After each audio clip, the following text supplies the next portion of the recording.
large. My nipples look like milk duds. Oh, I've got 30 nipples! It's And only 5 of them lactate. it's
yeah. So you step into my way, stand down.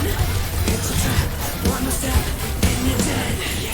Why just a peek a second ago, clear blue skies, but now lightning struck your last resolve. It's not an accident that no one hears your cries as your life strength seems to dissolve. You'll never see it coming. You'll see that my mind is too fast for eyes. You're done by the time it's hit you, your last surprise. I'm coming for you. My game's always so fast, so fine. You're spun like that you didn't catch it in time.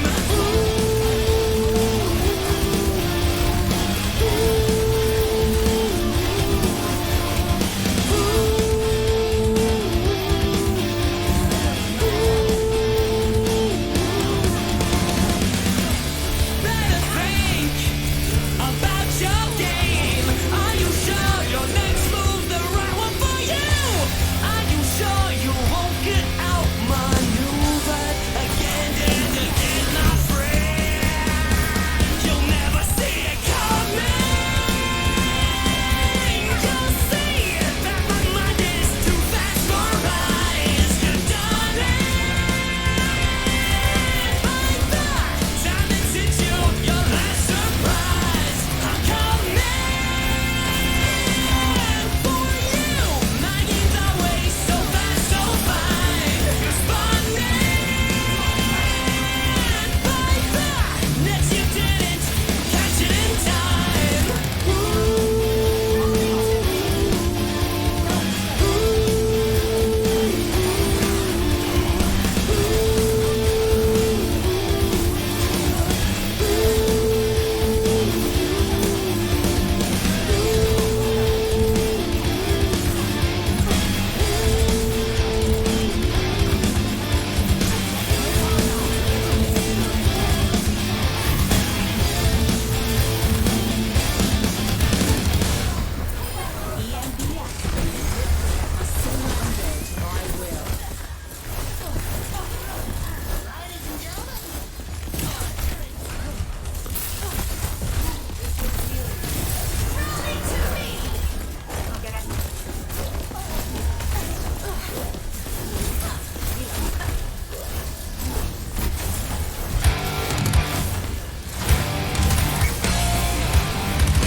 It's now or it's never, and I've got to make my decision. This time it could be my moment.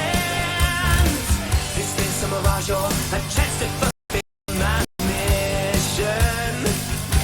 A river in a dry land, the last taste in a lost hand, a heartbeat for a tin man, oasis in a wasteland. I keep from the balance, but I'm standing on razor's edge now. Move quick, come on, life is over. One shot just to pick them, I'm out of his field of vision. Don't ask when I'm ready, but I'm ready to strike him down now. A chance at a new start, there's no time for indecision.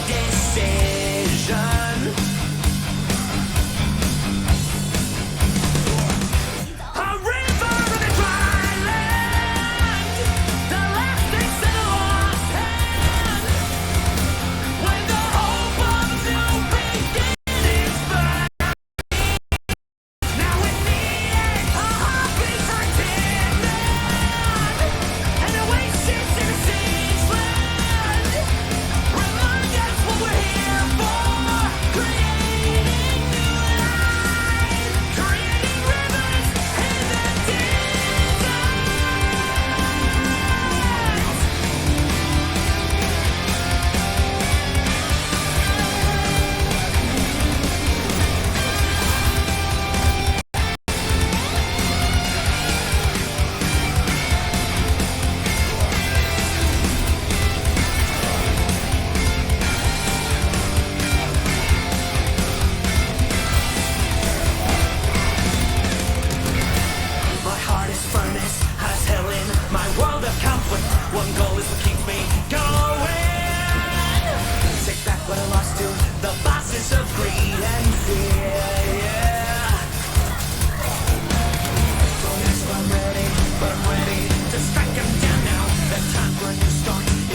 softly drawing nearer.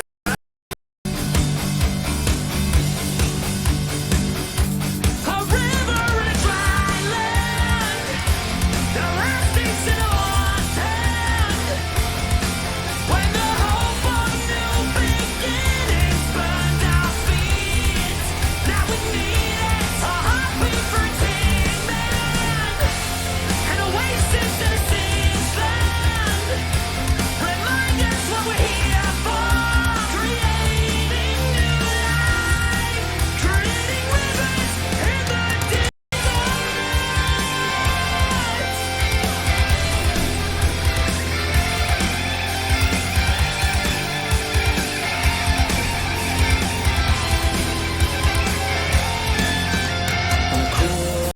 Cup of water's all I need.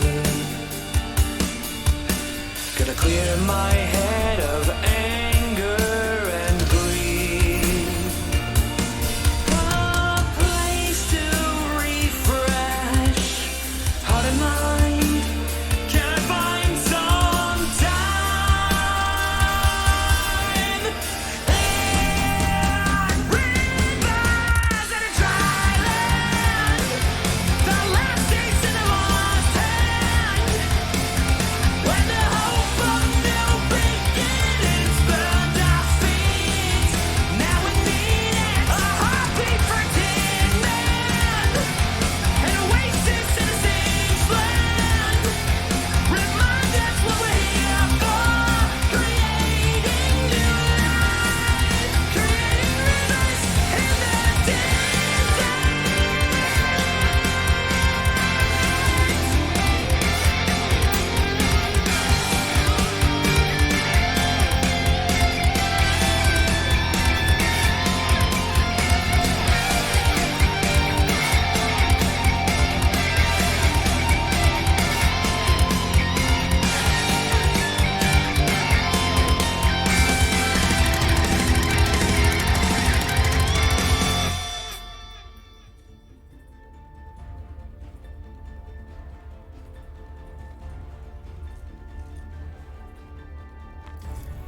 I will prove myself. I might need this later. I think I'm gonna get tetanus just from looking at this place.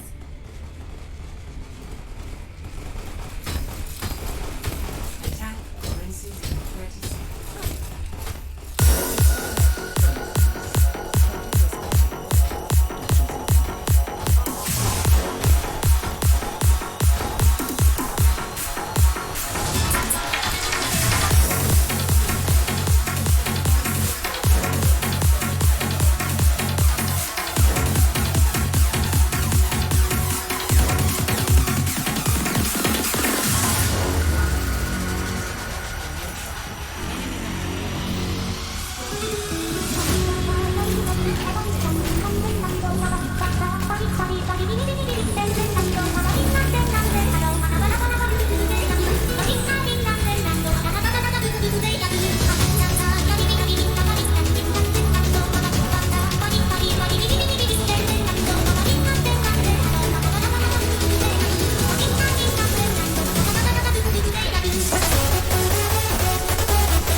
No, it was supposed to be my pentakill. Why did you die to me? I killed, I know, want to fight for champions. I can't believe it's running.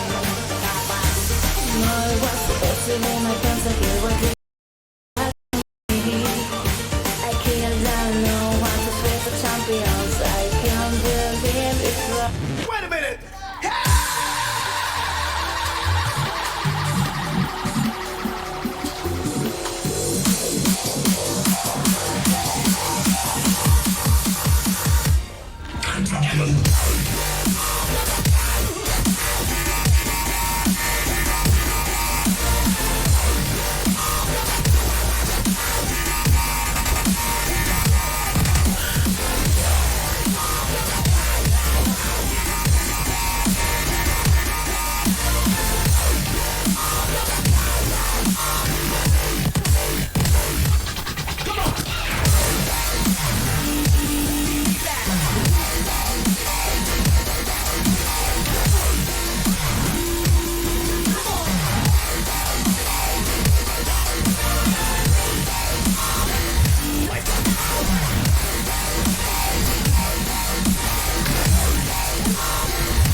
So I said, no, no, no, it was supposed to be my pentakill. Why did you die to me? I killed, I know, want to fight for champions. I can't believe it's running. No, it was supposed to be my pentakill. Why did you die to me? I killed, I know, want to fight for champions. I can't believe it's running.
sail the seas until the end of our days. When I'm gone, finally be free. So break away from your chains now, child. Go out and be free. 'Cause there's no coming home now. I'm just here to be me.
And this holy stone bends to me to go back home. But this time's the last, and I won't go because I've set my mind in stone. I will never leave your side. We'll be here all the while. For to sunset we'll arrive, and oh no, there's no turning back now. So go on, go on, go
deception.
At adapting to their surroundings and can buff their offense or defense on the fly. Damage-wise, they can really pump it out, and some see them as the best. Again, with quotes around best there, because like some other classes, a downside is that they don't really have any way to get rid of aggro. So you have to be very careful at the same time. And as for tanking, a lot of you probably know that warriors are the tanks for vanilla. In full play, shield, they're just unbeatable at soaking up damage. Whether it's passive or active mitigation, they're the kings of classic. And at the same time, with their huge arsenal of taunts and threat generators, they also excelled at holding aggro, which wasn't so easy back then. The better your tank is, the better your raid is, because your DPS can let loose a bit more. And single target or AoE, warriors were great at holding aggro. And if you want to play one for damage, PvE or PvP, you can't go wrong.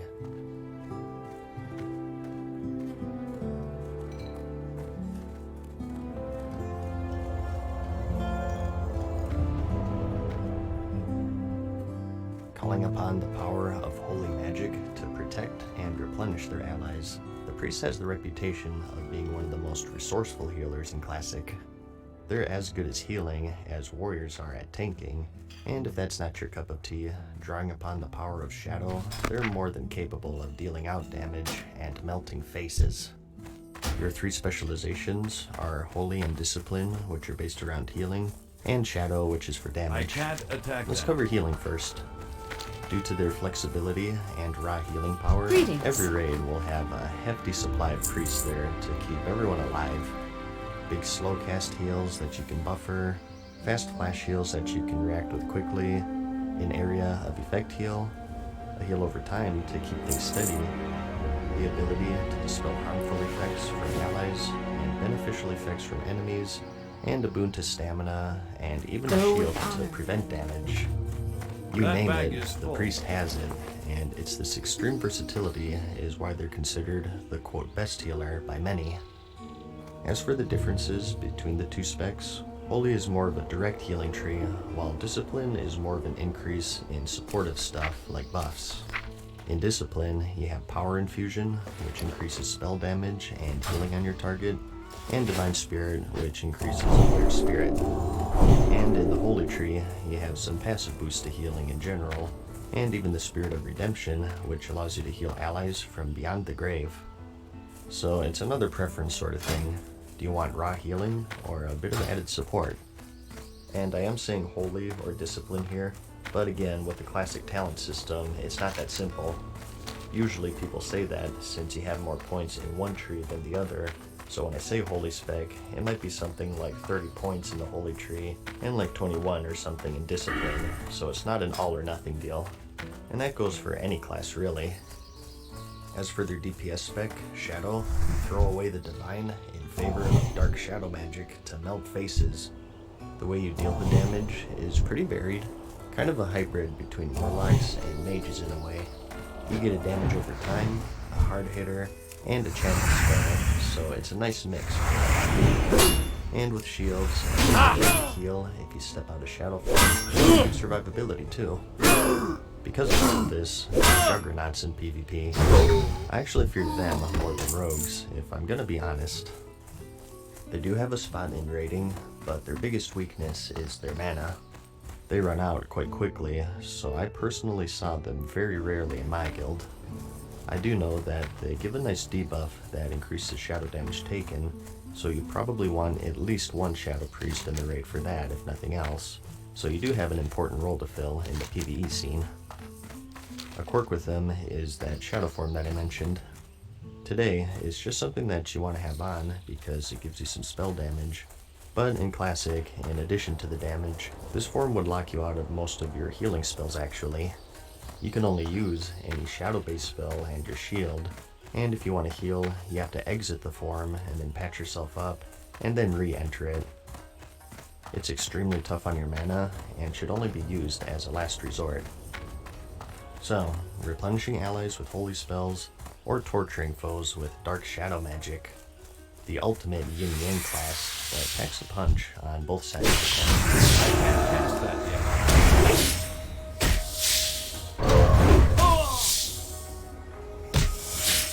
The jack of all trades, master of none, the druid is the ultimate hybrid class of the game. Being one with itself, it can take on the form of many different beasts to adapt to any situation. The healer goes down, or runs mana in a dungeon, back up a bit, or maybe the tank went down, so you just go bare form, pop cooldowns, and try to weather the storm. They're a great choice for players wanting to do anything. Certainly the most nimble out of all of the classes is the travel form, which makes them second to none in escaping situations or running through Orson Gulch. Their three specializations are restorations for healing, feral for melee defense, and balance for passive defense. Let's cover healing first. This will be one standalone, and another dual flash heal, an instinct cast heal, or a big heal, and a few others. Their toolkit is usually used as a priest to make up for it. Isn't ready. Now, this isn't tied to this restoration, but one of the nifty things that you have is rebirth. As I mentioned earlier, That's the your classes capable of resurrecting players in combat, or having to preempt resistance on target death. This itself is extremely useful, as you would imagine, and it can save you a life if your tank goes down. And not only that, but you also have the Innervate spell, which buffs mana regeneration and is castable on anyone. So where some may say that they lack the raw healing power of priests, they make up for in utility and support, and are always great to have in the raid. And they also have some pretty good crowd control capabilities. Their roots can take any melee out of the equation, as long as you're outdoors, and they also have the Hibernate spell for beasts and dragonkin. And they also have the Mark of the Wild, which is a pretty important buff, increasing your armor, attributes, and resistances of you and your group mates. Another quirk with them, this time a negative though, is that they don't have a normal out-of-combat resurrect, believe it or not. In raiding, it doesn't really matter because you're gonna have priests and paladins anyways, but for dungeons, if you had a druid healer, you had to sort of account for that and make sure that you bring a class that's capable of resing, such as a paladin or a shadow priest or something. My first character that I leveled back in 05 was a paladin, and the first group of friends I made had a druid healer, so they'd always bring me along for my charming personality first off, but also because I could actually resurrect out of combat. So just something to keep in mind. It is a turnout for a lot of people. Another thing I should mention, this is true for any class with heals or health, is that you're active on them at any point. That's right, if you had 2 druids, only the most potent rejuvenation would stick on your target, and the weaker one would be saying that the one is already active. This limit would only be removed in patch 2.0.1, which was the Burning Crusade pre-patch. I don't want to say that druids were built around these heals as they are now. I mean, they only had 2, but they were the ones who were the most affected by this one hot limit, so they do take a hit there. As for the feral spec, this is a little tricky since it's for tanking and DPS. This tree buffs your bear form for tanking and cat form for DPS. In bear form, you rage just like a warrior, and all your enemies to death basically. They have a lot of trade-offs compared to the warrior. Druids have some self-healing, and they're immune to polymorph, and are much more mobile in general, but on the other hand, they're a bit squishy compared to warriors, since they can't block nor parry. They lack big defensive cooldowns, such as the Last Stand or Shield Wall. But on your mutant third hand, they have the ability to step out and Curse, Battle Res, or Innervate when needed, so it's whatever your preference is. As far as raiding is concerned, people generally defaulted to warriors over druids. You will see druids tanking certain fights, but since warriors are so good in general, they kind of take the back seat to them. As for your cat DPS, similar to the rogue, energy and combo points, very similar abilities to the rogue, with bleeds and backstabs and whatnot. And rating wise, they kind of have a similar thing going on here though. They have their roles certainly, but they don't feel the best as I remember. So you may find it harder to get into a raiding group compared to, say, for instance. As for balanced druids, you use the power of nature itself to take down your enemies, buff your nature and arcane abilities, such as Moonfire, Wrath, and Starfire. And if you invest enough points into the tree, which gives you and your party members some spell crit. If your concern is raiding, they fell under the same curse as Shadow Priests. Their biggest weakness is that they ran out of mana quite quickly. Their Moonkin form is jokingly referred to as Oomkin because they'd constantly be out of mana. So, you know the saying, the jack of all trades and the master of none. It's not without its downsides. While they are technically capable of several roles, a lot of the times they early. But that is just talking raiding there. I'm sure a lot of you don't even plan on doing that endgame, maybe preferring PvP or just some casual dungeon running. If that's the case, you have a bit more freedom in a lot of ways, so you should follow your heart and do what you want. Well, you should do that anyways, in fact, and with the Druid, you have a lot of options in that regard, since you're so versatile. The kings of support, in my book.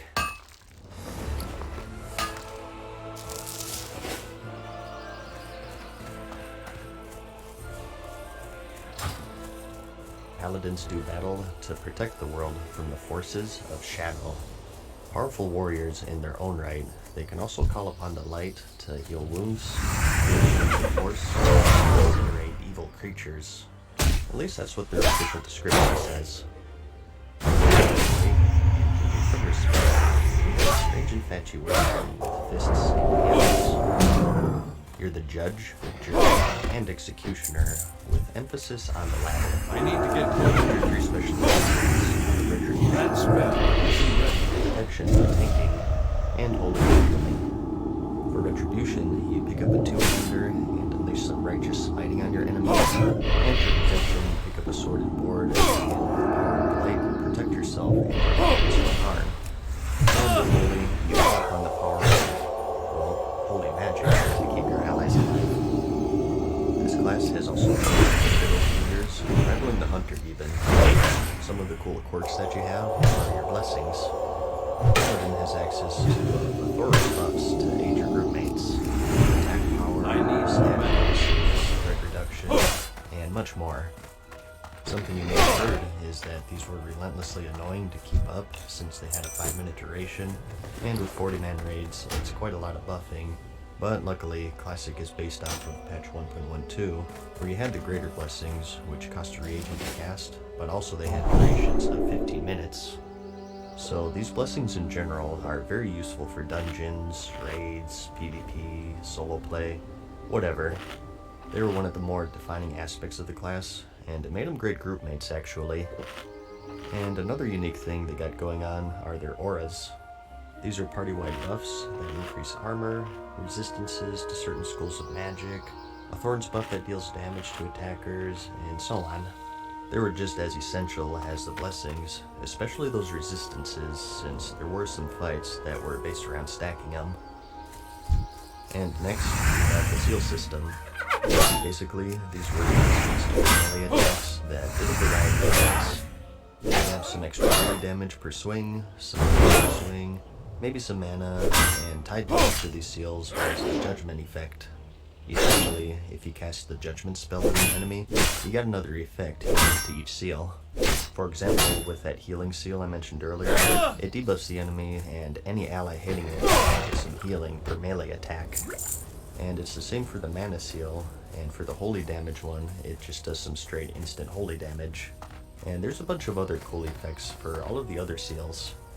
It's a really unique system that was chipped away over the years, ultimately seeing the end in the Legion expansion thing. It's another one that really defines the class and stops them from being labeled as just a warrior who can heal.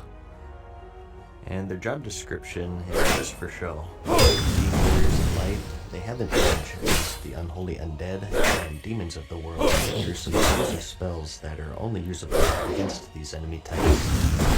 So kind of a unique benefit that you brought to the table whenever you filled with undead or demons.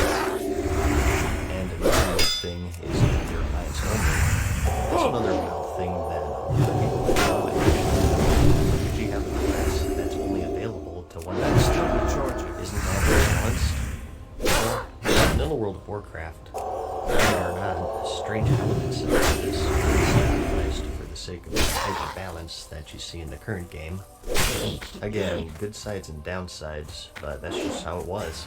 Some fights, the Alliance simply had it easier than the Horde, and vice versa with the Shaman, which I'll talk about in a bit.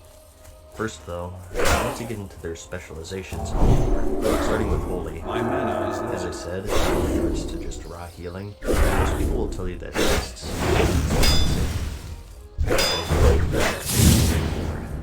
They have a big slow cast heal, and a flash heal, and if you spec into it, an instant cast. That's pretty much it for their direct heals, but combined with those blessings that I mentioned earlier, it's certainly enough. Retribution spec takes on a two-hander, as I said, and they deal a combination of physical and magic damage through that seal system. The Seal of Command, which is found in the Retribution tree, is usually their seal of choice. This has a chance to proc extra attacks, so they can get quite bursty, and combined with their heavy plate and their ability to heal themselves, and other spells such as their bubble and lay on hands, they're quite tough to kill. It always seems like you have to kill a paladin like 3 times to actually kill him, which makes them quite dangerous in PvP. Rating wise, they're rare to see since their overall damage wasn't the best, but PvP was another story. Pretty tough to fight. As for protection paladins, they're quite good at AoE tanking threat-wise, but their big problem is that they don't have a taunt, which is crucial. If enemies got off of them, it's a struggle to get them back, and it's something that gets worse over time as your DPS gets more and more geared. Their way of getting aggro was just a threat increase buff, so they had a hard time single target tanking threat-wise. And since they of course use mana as their resource, running out is always a danger that you have to keep in mind. So, rating-wise, most paladins landed in the healer role, since that's what they excelled at. Again, play what you want. If you want to be Retribution or Protection, I'm sure you'll find guilds will take you in. It's just that it's going to be harder compared to a Holy Paladin. It all depends on your endgame goal, really. The only sure thing is if you enjoy fists, hammers, and righteous smiting, this is the class for you.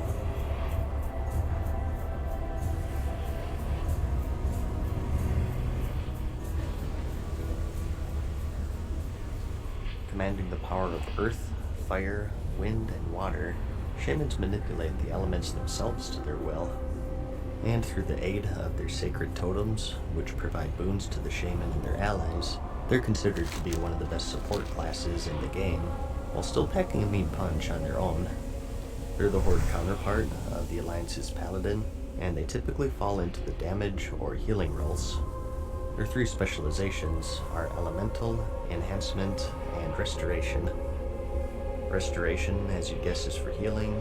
Enhancement is a melee-based DPS spec, which specializes in, well, weapon enhancements, hence the name. And Elemental is for caster DPS, making use of nearly every element. As for what separates them from everyone else, we have their totem system. They do still have these today, but like much else, they're a shadow of their former selves. Back then, you had a huge variety of special totems of each element: fire, earth, water, and air, and they all did different things. Fire totems were for damage mainly, either direct or AoE, and water was more inclined for healing or mana regeneration, and earth and air enhanced you and your party members in various ways. Now, it would be exhausting to list every single one, but you had totems that buffed the weapons of your party members with Wind Fury, giving their melee attacks a chance to proc extra attacks. That was quite a popular one. You had one that broke fear, charm, and sleep effects for all group members every few seconds, which was extremely useful. And you had some that increased your stats, such as strength and agility, or others that reduced your damage taken, taunted enemies, increased resistances, and one that you could use as a sentry. At the choke point of a battleground to give ample warning of an incoming attack. In essence, they're a huge variety in the class. This class was also distinct in the fact that they had two lives. With their reincarnation passive, once every hour, you have the ability to attack people on the spot and hunt enemies from beyond the grave. And as for their playstyles and roles, as I said, 2 DPS. Enhancement was originally designed to be for tanking actually, but it ended up being used for melee DPS more often than not. Your main damage came from those weapon enhancements, these could get quite ridiculous because they could park off of each other. One of my favorite PvP videos back then was Unbreakable the Shaman. He had the legendary Hand of Ragnaros two-hander, and he fully displayed just how crazy enhancement shamans could be. Now, it is sort of a slot machine. Most fights didn't end with a single swing, so just keep in mind the power of it. But some people like that style because it's really satisfying when the stars do align and you destroy your enemies. There are other choices though. You have Rockbiter, which uses melee attack power, but is a threat, a remnant of the intended role of tanking, and also Flame Blade, which gives some extra fire damage. Frostbite, which deals some frost damage, and also slows enemies. It's not just all auto-attacking though. You do have quite the variety of spells to support and complement your melee, such as Frost Shock for slows, Earth Shock for interrupts, some self-heals, and combined with your totems, you're quite versatile actually. If consistent damage is more your speed, you may enjoy Elemental. This focuses on magic damage, of course. they're still bursty. I'm out of range. Quite a pun, but this enhancement makes more cooldowns and trinkets. Their big one being their elemental mastery buff, which made you see some big numbers. A more durable caster DPS with nail armor, and with their Ghost Wolf and slows. Pretty solid too. As for tools, we have the restoration spec. You have the normal stuff that you'd expect. You got a quick panic heal, and a slower but bigger one, and even a total that heals party members. Something that made it look good though is the chamber. AoE healing wasn't really a thing I had past that. This spell was great at their thing, so it kinda made them specialize in group healing.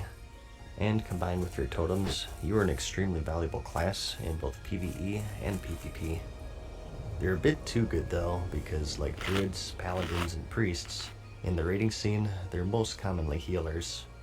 Enhancement has damage troubles, and much like the Shadow Priest, Elemental has mana problems. So a lot of the time, if you are raiding, you are healing. Compared to the other classes, I think you're able to find groups more easily as a shaman, since their totems are so good. I mean, you're gonna have the easiest time trying to get in as a healer, but if you're bringing Wind Fury or extra mana or a Fear Breaker to the table, I think your chances are pretty good. Arguably the best support class in the game, so if that's your cup of tea, you'll be very happy with this choice, I think. But that's about it. Those are all 9 classes of vanilla World of Warcraft. Their strengths, their weaknesses, and just the weird quirks that they had back then. I hope that this video at least gave you a general feel of how they all play and what roles they fill. Again, I didn't want to go too much more with endgame and DPS or healing rankings because I just wanted to cover their playstyles more and the things that made them unique. I mean, this video is nearly an hour long already, so I probably went on for too long anyways. It's kind of funny how I set out for this to be a casual guide, but here we are at 50 minutes, so I guess I'll just sign off here. Do what you will with the information I provided. I hope that it helps you in narrowing down your choice for whatever you want to play. Check out the comments, as people usually have useful information that I missed or got wrong. And the next question is usually, well, what race should I pick? Well, say no more. Luckily, I already have full guides for that made for both the Horde and the Alliance. Some races do synergize well with these classes more so than others, which may or may not be important to you. If it is, I'll have some links for you in the description of this video, so feel free to check those out. I hope you found the video helpful though, like it if you liked it, and I'll see you in the next one. Peace.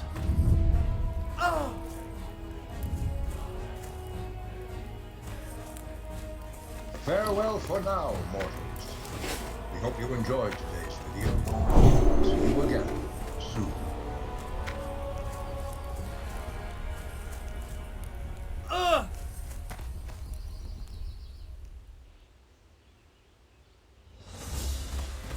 Hey guys, what's up? Man Season here, back with another video for you. It's been a good couple of weeks for Classic in regards to official updates. We just got another one today, and I thought I'd show you here in case you haven't seen it yet. And as usual, I'll have the whole post linked in the description.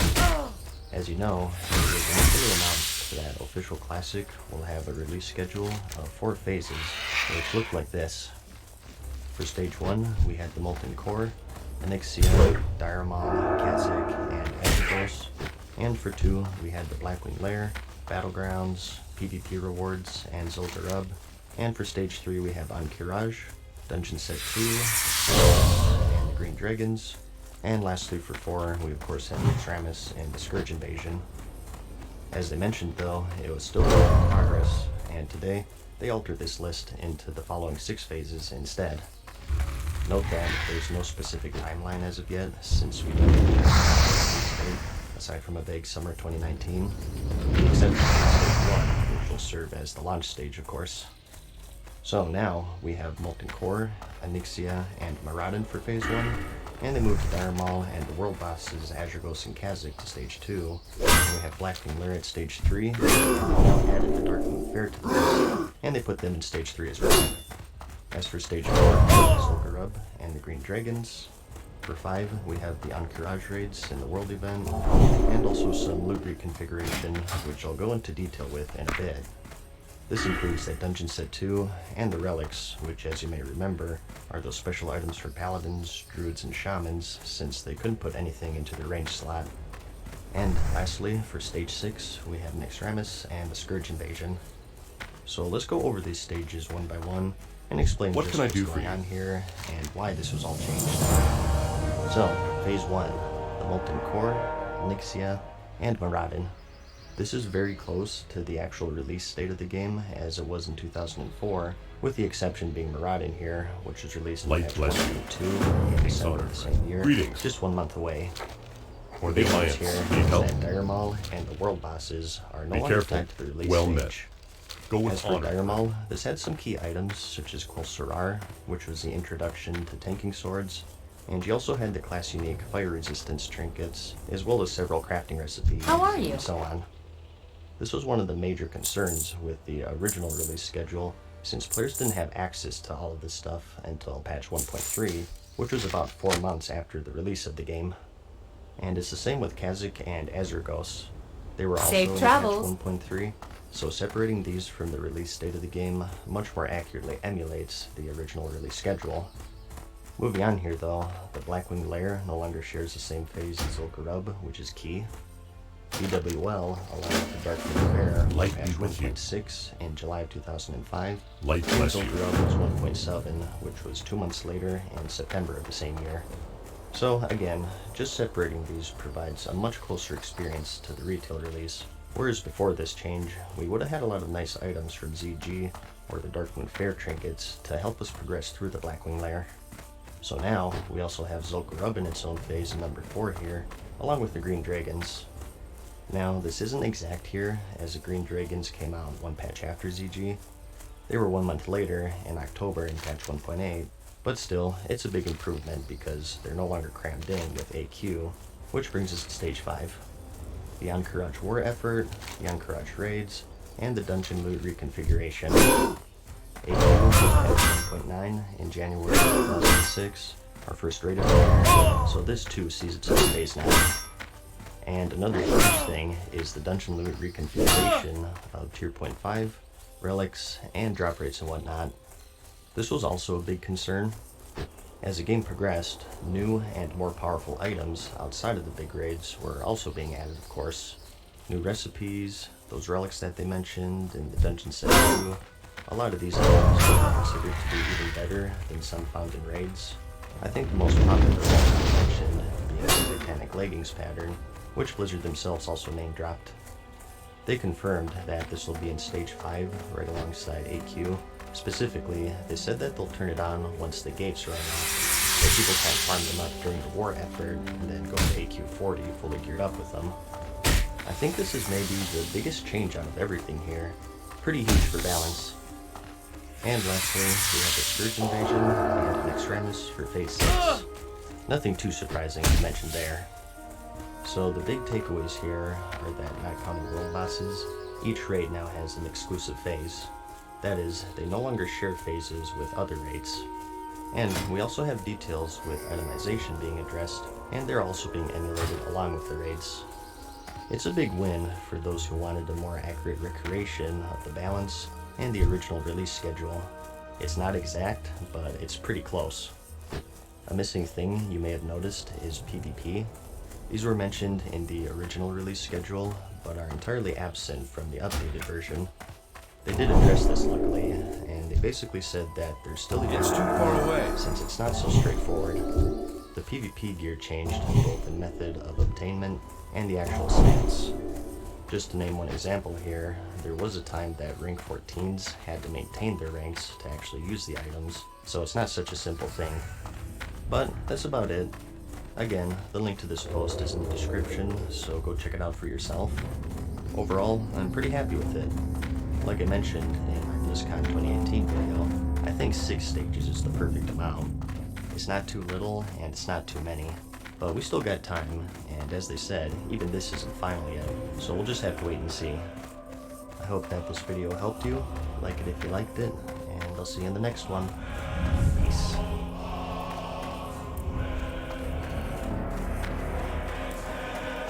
Farewell for now, mortals. We hope you enjoyed today's video. See you again soon.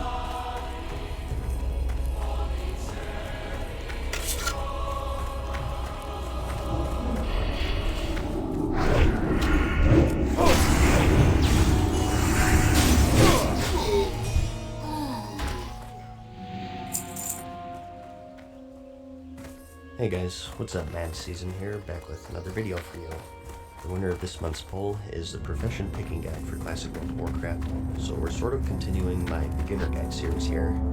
I started with races, and then I did classes, so today, professions. Following the scheme with my other videos, I'll try to cater more to the beginners into the classic scene, so just going over the basics here about what each profession is, and maybe some highlights in popular items of each one, their gold making potential, and also strengths for both PvE and PvP. And I'll also throw in my personal picks for each class at the end. The first thing I'll say is that professions as a whole are much more substantial in classic compared to current, is the best way that I can put it, I guess. It is a bit counterintuitive. More and more recipes have been added over time, so how is it more substantial in classic? Well, we'll get to that for each profession, but in general, point one is that this was still before the age of hyper-balance, where everything must be 100% even with each other. There are items that only certain professions could use, and they'd give you a monstrous edge in both PvE and PvP.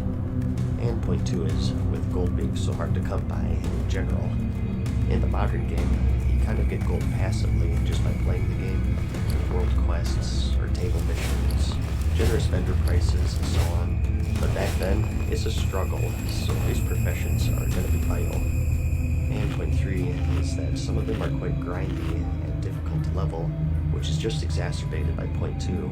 So knowing what you want and what each one gives will save you a lot of time and money down the road, so you're not constantly switching around. We have 12 in total, and that's 9 primary and 3 secondary. Let's start with the primary professions first, specifically gathering, and work our way up from there. First up, we have the skinning profession. As you'd guess, you skin your slain enemies and harvest their precious hide. It's commonly paired with the leatherworking profession, where you can craft various leather and mail armor pieces. More on that later, but overall, it's not too different from the current game. I guess that maybe a unique quirk is that they're pretty vital for raid progression actually. You need to skin the broodmother of the black dragonflight, Onyxia, to harvest her scales, and those are used by leatherworkers to make a special cloak that allows players to survive the Nefarian fight in the Blackwing Lair. To skin her, you need to have a skill of 315, so with the cap being 300, you have to get special items and a chance to get you there, so there's more to it than just right-clicking enemies. You're going to want at least one master skinner along with your raids, because there are so many skinnable enemies that would otherwise simply waste away. So overall, very important for this to have. Which is common blacksmith, engineer. It's not that different from the current game. You go around various mining veins spread throughout. A minor difference is that each vein has 1 hits, so they're a bit more time-consuming to harvest.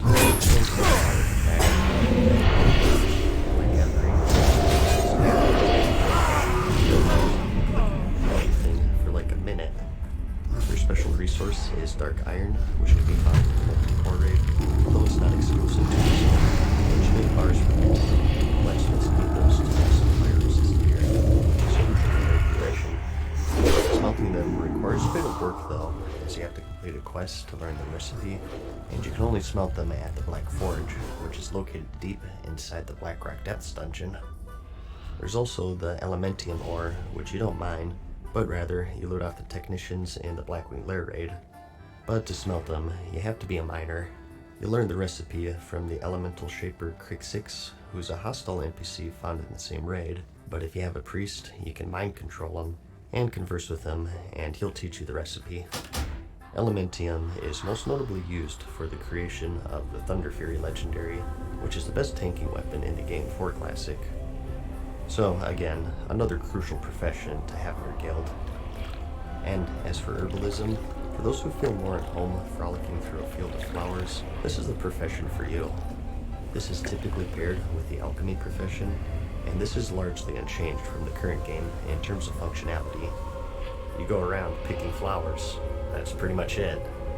A frustrating thing is that just like mining, you can actually fail at picking them up. Don't even ask me how that works. Maybe you're a bit too manly like me, so you have to focus your thoughts on more feminine things to properly pick them up. But your big endgame material will be the Black Lotus, which is used for high-end flasks, and an item called the Gurubashi Mojo Madness, which you need for an optional boss in the Zolgar upgrade. I guess one thing to say is that back then, you could only track one resource at a time on your mini-map, either herbs or mining nodes, not both. So for those who want double gathering professions, you may be better off just grabbing skinning as a second, unless you feel like constantly switching between herbs and veins. Next, for the crafting professions, let's just go alphabetically here, starting with alchemy. With this, you of course make a variety of consumables to aid you in your adventures, and you have 3 types, that's potions, elixirs, and flasks. Potions are a bit overpowered in Classic because you can use multiple ones in battle actually. In the current game, you'll notice after using a potion, the cooldown only starts ticking after you've exited combat. It's why pre-potting before pull is so important, but in Classic, the cooldown starts regardless if you're in combat or not. And you have the stuff that you'd expect: health potions, mana potions, rage potions for you warriors out there, and potions to absorb certain elements. Fire, nature, and frost are going to be the biggest ones for PvE.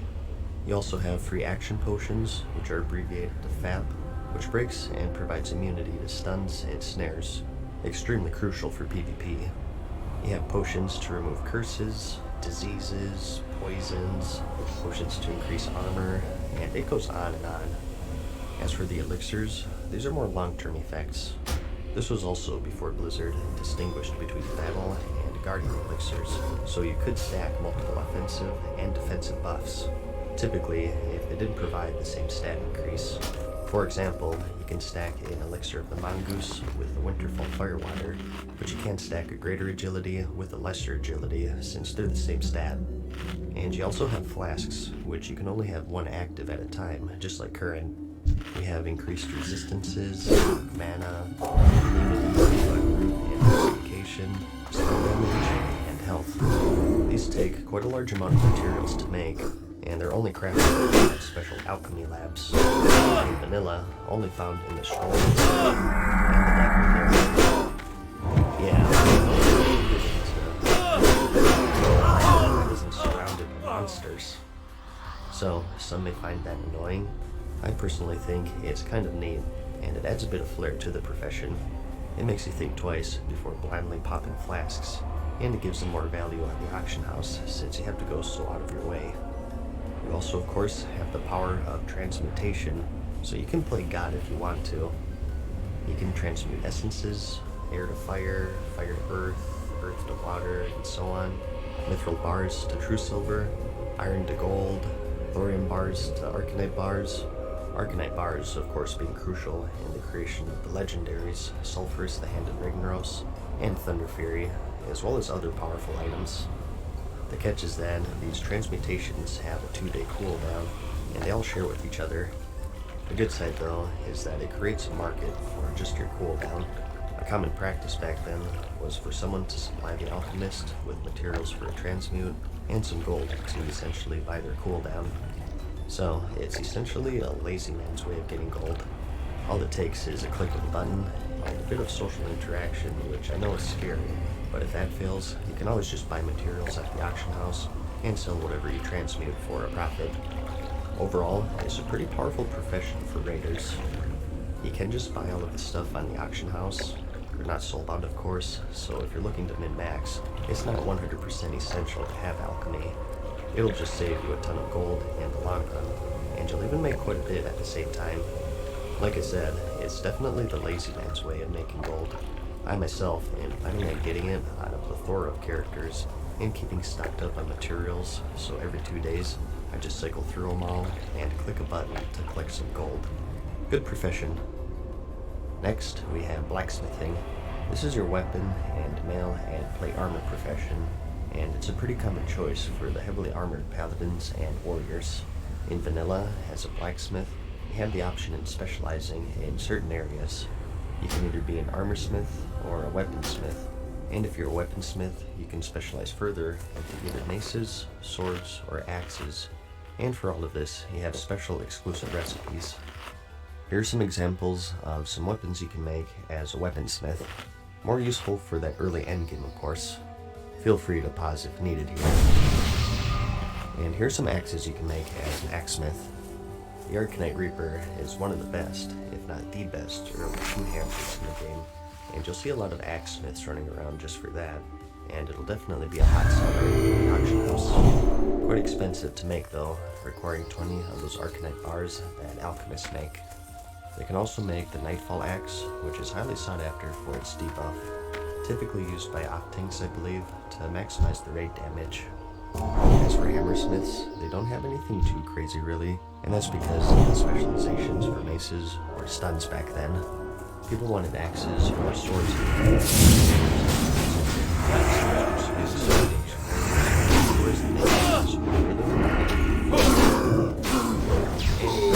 Swords. I think the most popular one here is the Sagebrush, but this won't be available until it was originally released quite late in its lifespan. Armorsmith is more viability as that early hunting gearing, as they have some pretty good recipes. Lionheart helmet are incredibly good for DPS play. However, the Sage Blade not having to begin at launch. They specifically mention the blades. You also have all of your Dark Iron Plate. Back then, you needed fire resistance for the Ragnaros fight in the Molten Core, or if there was a 3-minute mage in PvP or something, and through some quests and red grinding, you can get plans for the Dark Iron Gear, which has a ton of fire resistance. It's going to be crucial for that early raiding, so get all the plans. Other key items will be your Sulfuron Hammer, which you need for the Hand of Ragnaros. You can also make Sharpening Stones and Weight Stones, which are buffs to your weapons. This is more handy for Alliance players, because the Horde want that Wind Fury. Wind Fury, of course, it puts a buff on your main hand, so you don't want to those keys are going to be your best friend. Sometimes you'll find yourself or maybe you have one, you just haven't leveled in lockpicking, and in certain dungeons, you'll have these locked doors blocking your path, or locked chests taunting you. These keys can be a lifesaver, and make your group members quite happy. All in all, Blacksmith has potential for both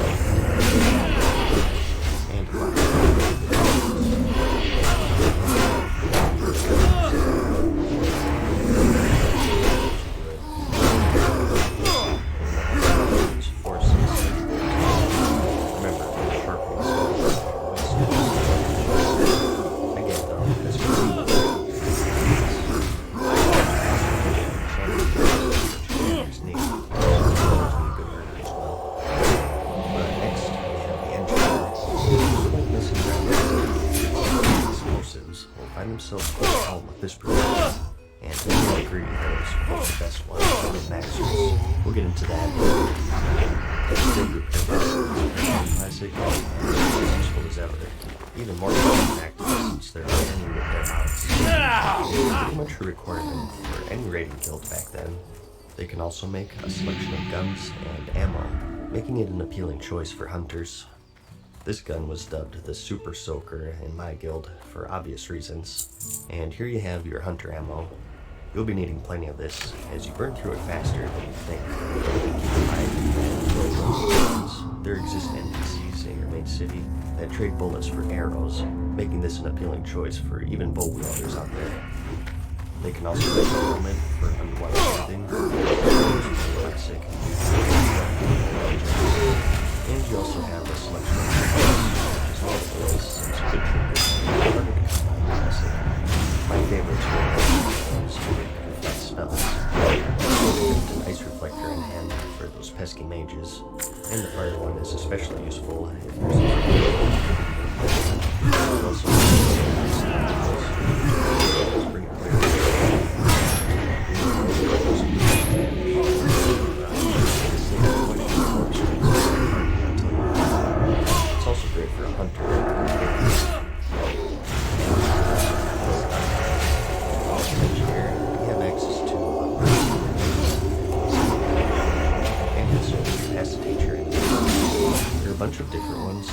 as I remember, most people stuck with the iron grenades since they were the most cost efficient. There are higher level ones that do more damage, but they cost an arm and a leg to make, so they're absolutely as well. She also called the supporting weapons, which are equivalent to the blacksmith weapons. They're not really brute force. You have different expertise. These two this time, no one's focused on the gadgets, such as the mind control cap. This can sometimes mind control a humanoid target, including players, and other times it'll do nothing, or use mind control. The battle chick has occasionally max debuff to the group, 5% for rating. Guilds, which are classic. These of course give you a speed boost lasting for 20 seconds. The death ray trinket is another popular choice, requiring a decent cast time, but delivering some big burst damage to your target, even capable of critting. It's more used in PvP since it's all about that burst.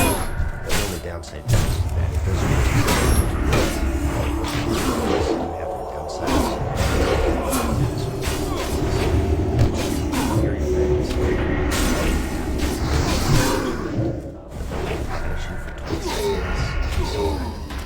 Another downside is that a lot of this stuff is equipped, meaning that you have to forego your normal equipment and lose some vital stats. But you can also make a teleporter to Gadget Sand as a gnomish engineer, with traveling so this is going to be a mistake you know. Is that it's pretty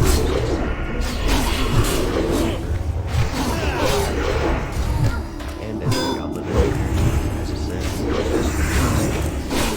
they also get some rock fruits, which are arguably because if they fail, and you have to craft new ones all over again. There was a bug that you could use to bypass this, but since they said Official Classic won't be emulating a lot of these exploits, I wouldn't count on this making it to the game. Their helmet is the rocket helmet, which is basically a charge, 30-second Saurian, and a little stun to yourself. You saw this all the time in the old PvP videos. It's going to be a lot of people for going out.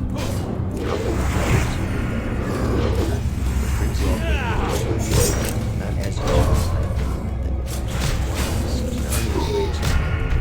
it is kind of close to the shark, it's hazardous.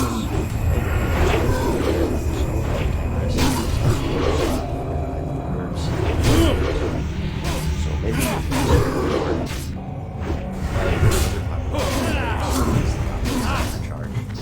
some damage to yourself, but also to everything around you. 450 to 750 in fact, which is quite a lot, and with a 5-minute cooldown. You may be hollering that this is imbalanced and that engineers have an obvious edge here, but again, it's just part of the game before everything can be 100% balanced with each other. Those of you who've been paying close attention may have noticed that these recipes require certain specializations to learn. Most don't require them to use. You can switch specializations in Classic, either by relearning it entirely, or by using a special book that was introduced in patch 1.10. So some people, if they choose, can make these known or accomplish all trinkets or items and then switch to the opposite. This is kind of out of the scope of the fight, but I just wanted to cover the basics. We'll keep going for like 3 hours. All of this is to say though, it's just a Classic due to the unreadable nature of the gameplay. It's going to be quite a popular choice for when you play.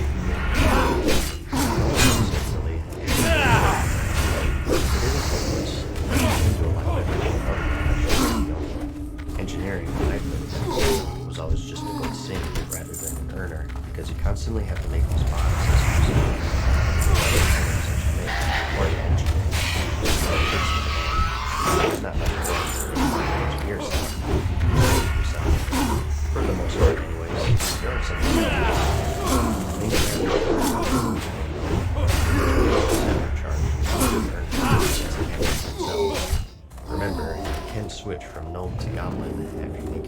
gadgets and get the best of both worlds, but not everyone is going to know about that.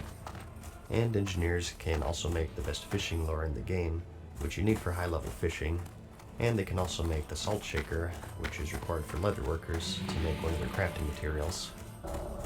So, again, another great video. I haven't spent very much time on this one.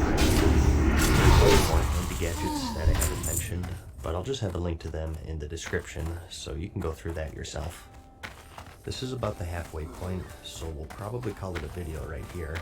I still have enchanting, leatherworking, tailoring, and all of the secondary professions to cover, along with my personal picks for each class. But we'll continue that in part 2, which will have linked in the description whenever it's finished. Sorry to cut you off.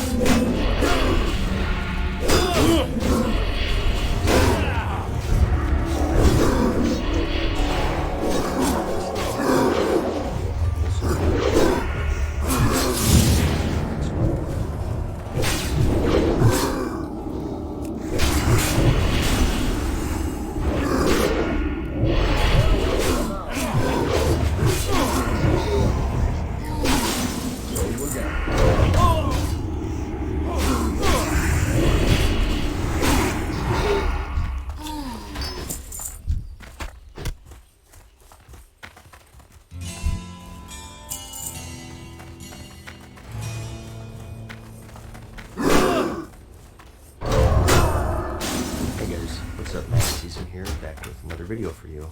We're finishing off the profession guide here, so let's get right into it. In part 1, we covered all of the gathering professions, and also alchemy, blacksmithing, and engineering. And today, we're finishing it off with enchanting, leatherworking, tailoring, the secondary professions, and at the end, I'll also give you my personal picks for each class. Starting off here though, let's talk about enchanting. Enchanters buff up their gear with stat boosts and even weapon procs.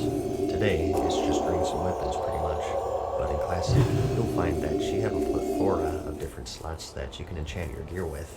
Your cloak, your chest, bracers, gloves, boots, your shield, and weapons are all enchantable with a variety of boons.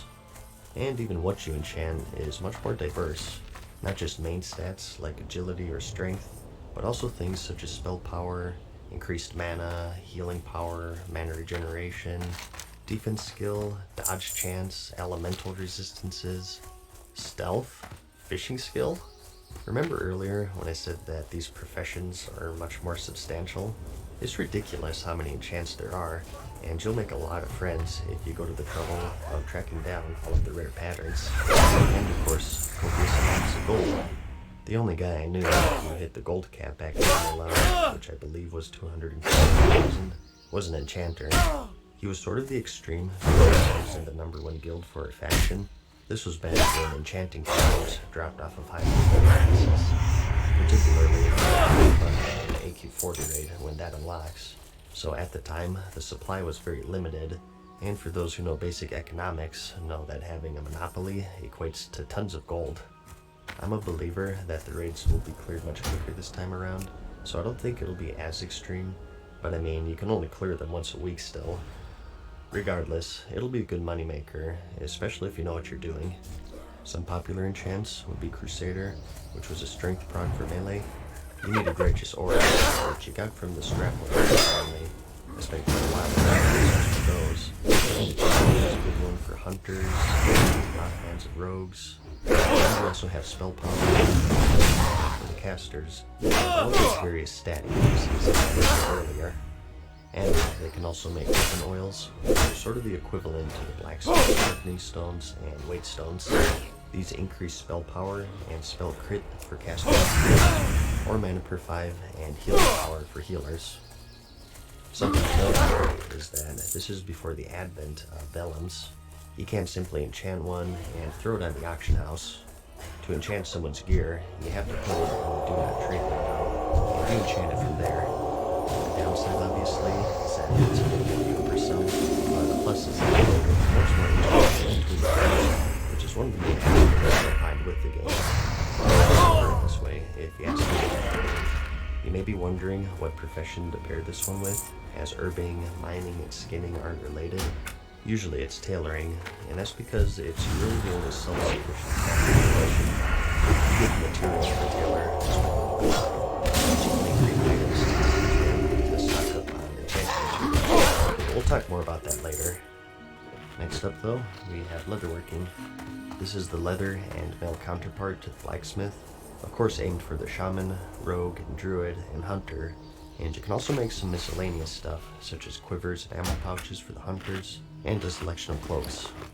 Similar to the blacksmith, you have a variety of resistance gear that you can craft, which will be crucial in raiding.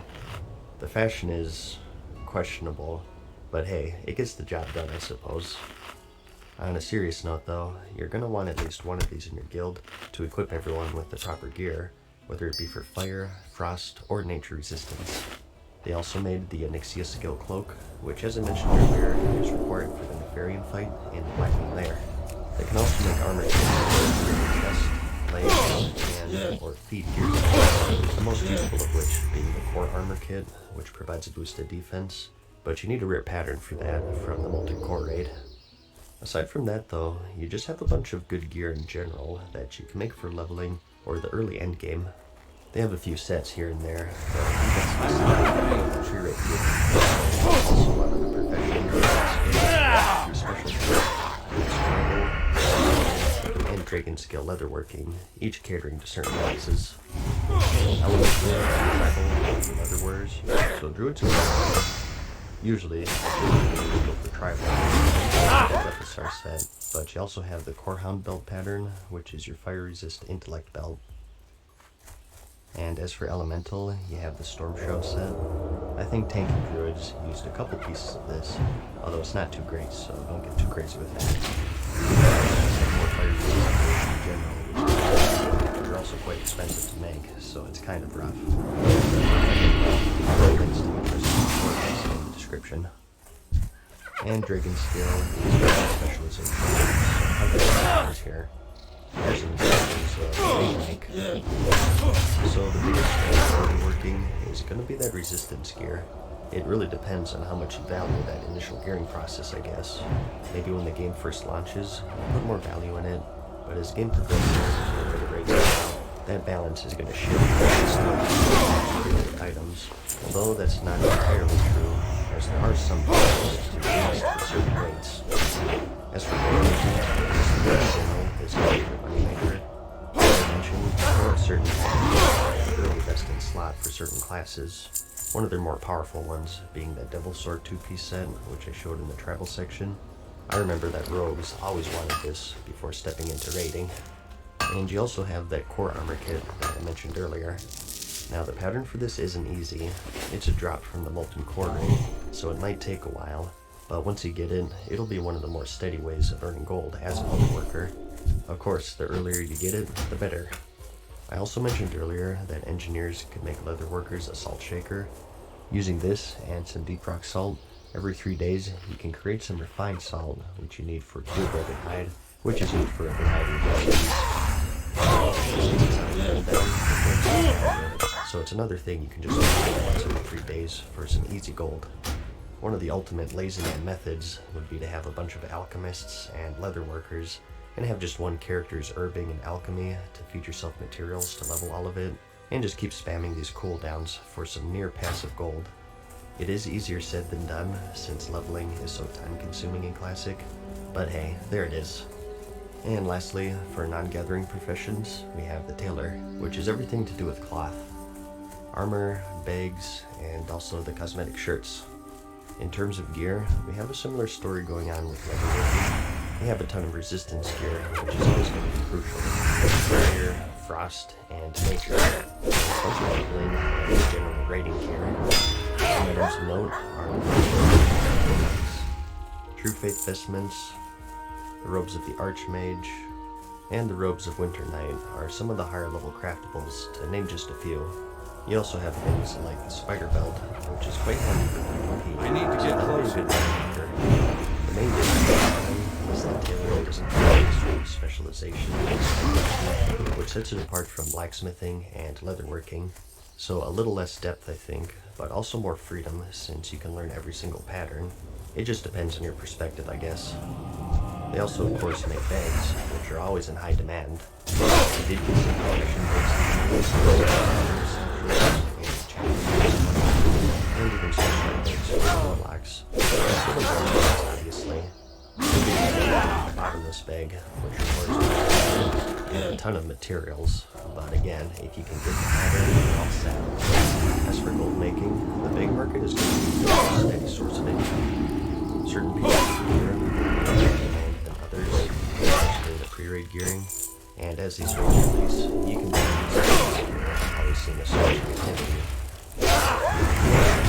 Cooldown other workers. This time, it's mooncloth. Every 4 days, you purify 2 felt cloths in 1 year, and this is used for a variety of high-level gear, and also that I mentioned earlier. So another choice for the lazy in gold.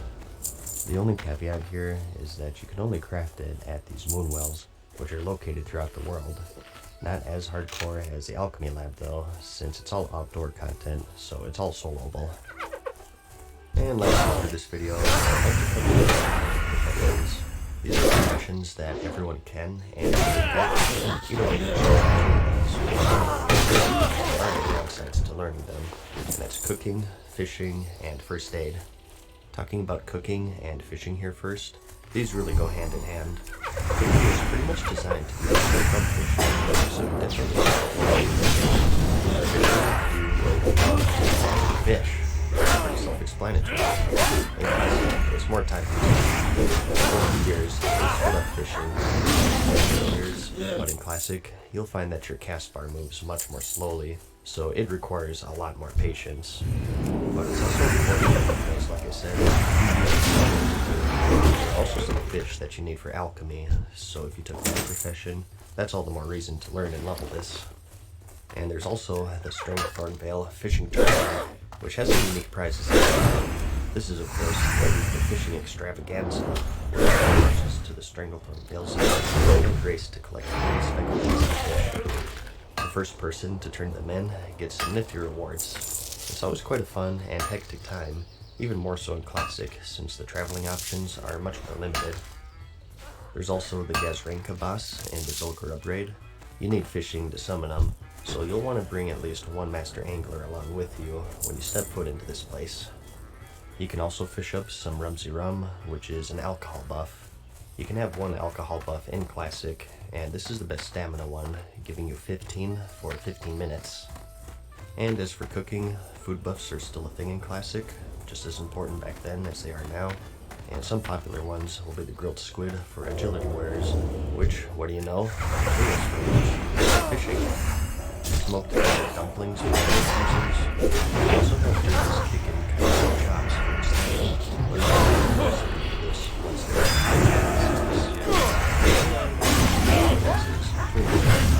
as far as its functionality goes. If you cook food, it's good food buffs. Pretty much. And fishing. As the water too lazy to cook them. You can always and snap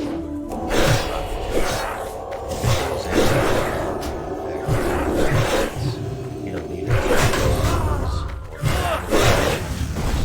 you just need that's all. You don't even need to fry. They're all that you can make a killing off of. And if you want to afford your mount training by 40, this will probably be one of the best professions for that. And as for first aid, this is now actually removed from the current game, and not only is it present in Classic, but it's actually extremely vital, even if you're a healing class. This profession is based around the use of bandages and anti-venom, and it serves as a way for on-the-fly healing, no matter the class. I say that this is more important simply due to the lack of overall self-healing in the Classic game. Today, every single class has a way of healing themselves. Crimson Vial for rogues, Victory Rush for warriors, or Acceleration for hunters, and so on. In Classic, however, you don't have any of this stuff, so any form of healing is going to be that much more valuable. Is the reason why it was removed in the current game. Once everyone got all of those self-heals, no one really used first aid anymore. You can bandage not only yourself, but also other players, as long as neither of you are getting hit, so it's mainly used out of combat or when the enemy's attention is elsewhere. And this is of course multiplied 10 times over in PvP. As a rogue, your wombo combo will be to blind your opponent and get off a full bandage before you re-stealth. And the same for mages with polymorph, warlocks with fear, and so on.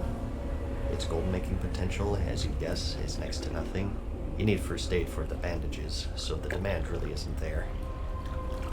But that's about it. In summary, you've probably gathered just how much more depth and impact these professions used to have.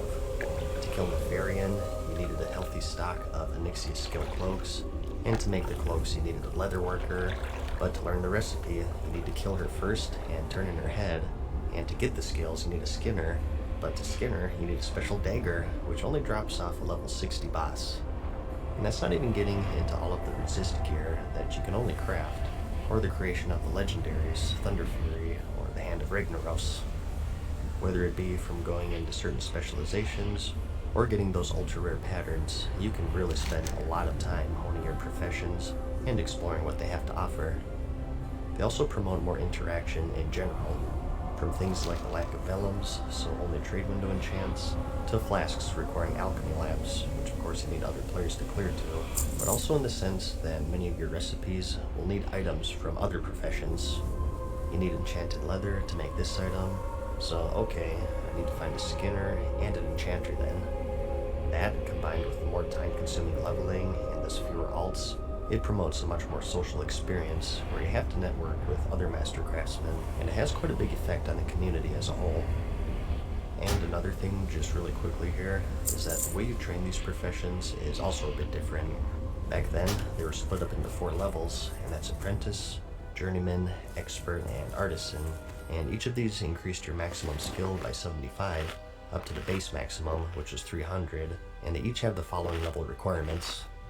Some trainers are quite hidden or require quests to unlock, like the ones tied to those certain specializations for example, but I won't go super in depth because this video is already way too long, but I did kind of gloss over that earlier, so I just thought I'd mention it really quickly here.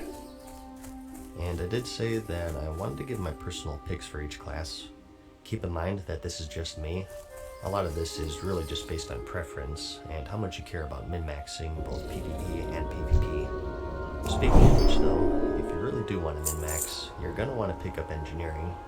With enchanting, alchemy, blacksmith, and so on, you don't really need those professions to get benefits from them for the most part. You just need to pay more gold to other players, consumables, or enchants or whatever. But for the player, you need it to go bombs and whatnot.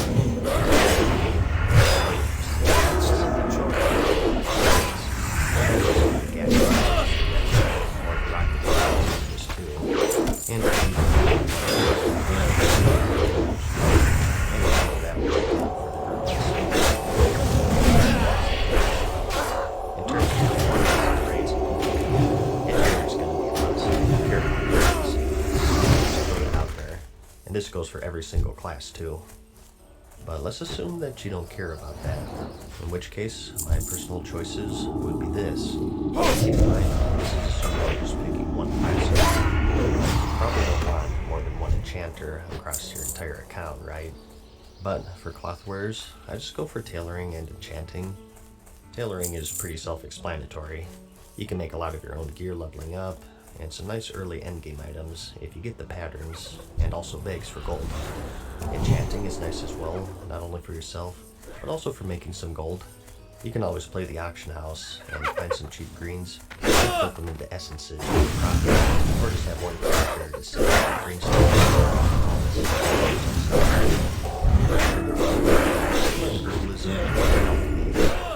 alchemy is good for any class really. The mindset here is that their thistle tea and binding powder for certain herbs.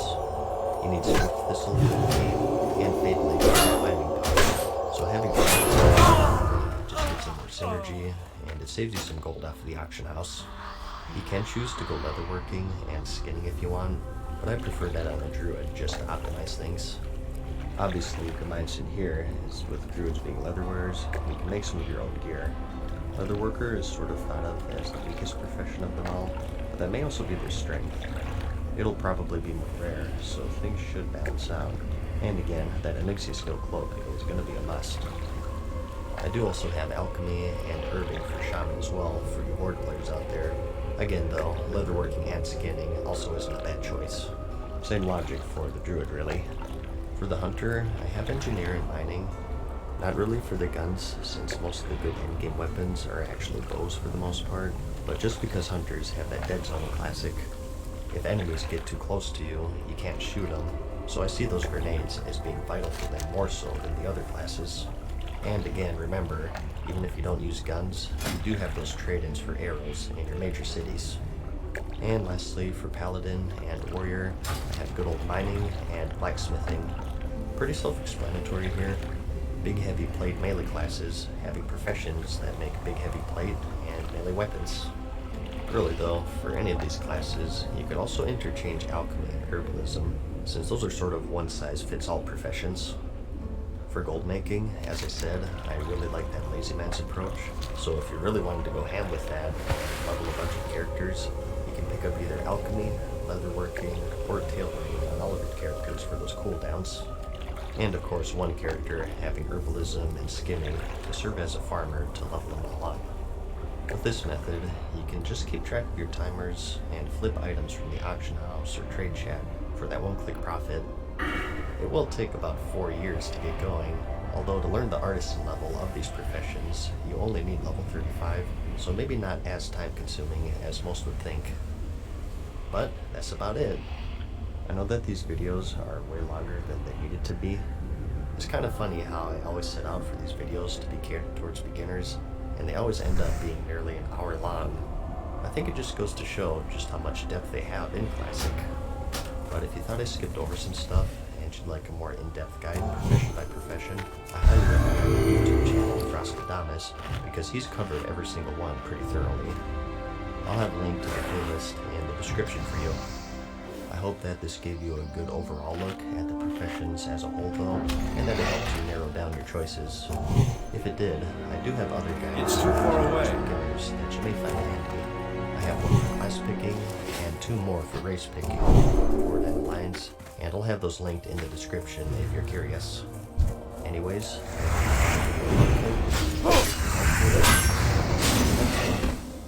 peace.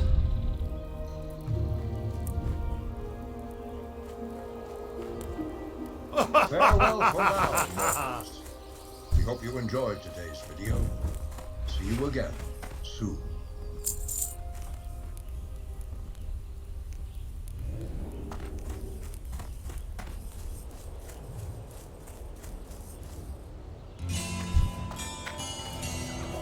I need to get closer.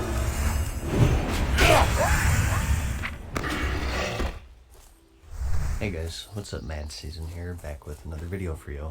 The World of Warcraft Classic release is approaching fast, and everyone is scrambling to figure out what class you want to play, what server, what server type.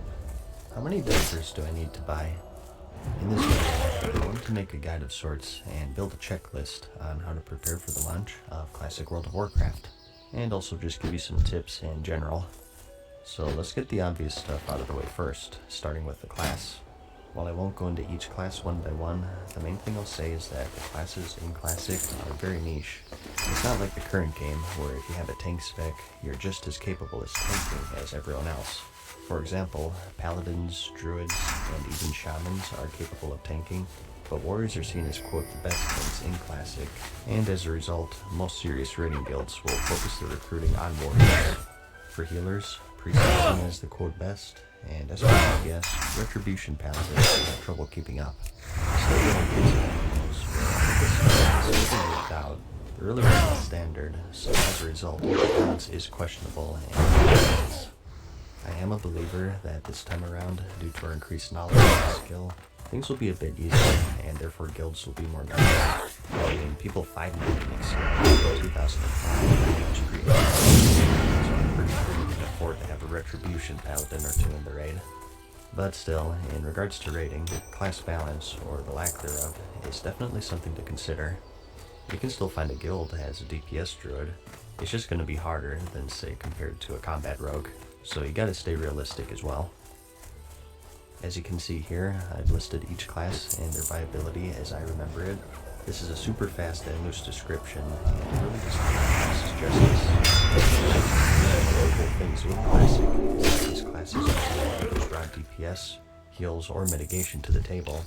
They have their own and completely unique tools and buffs that still makes them valuable to any raiding guild. For example, recruits being innervate, which is crucial, and also they're the only ones who have battle res back then. So pretty much every class did like that. I have a full class guide for you in the description. Tough choice for sure, and with how long it is, it's a super important decision as well. And the next question is always what race to choose. Similar story going on here with classes.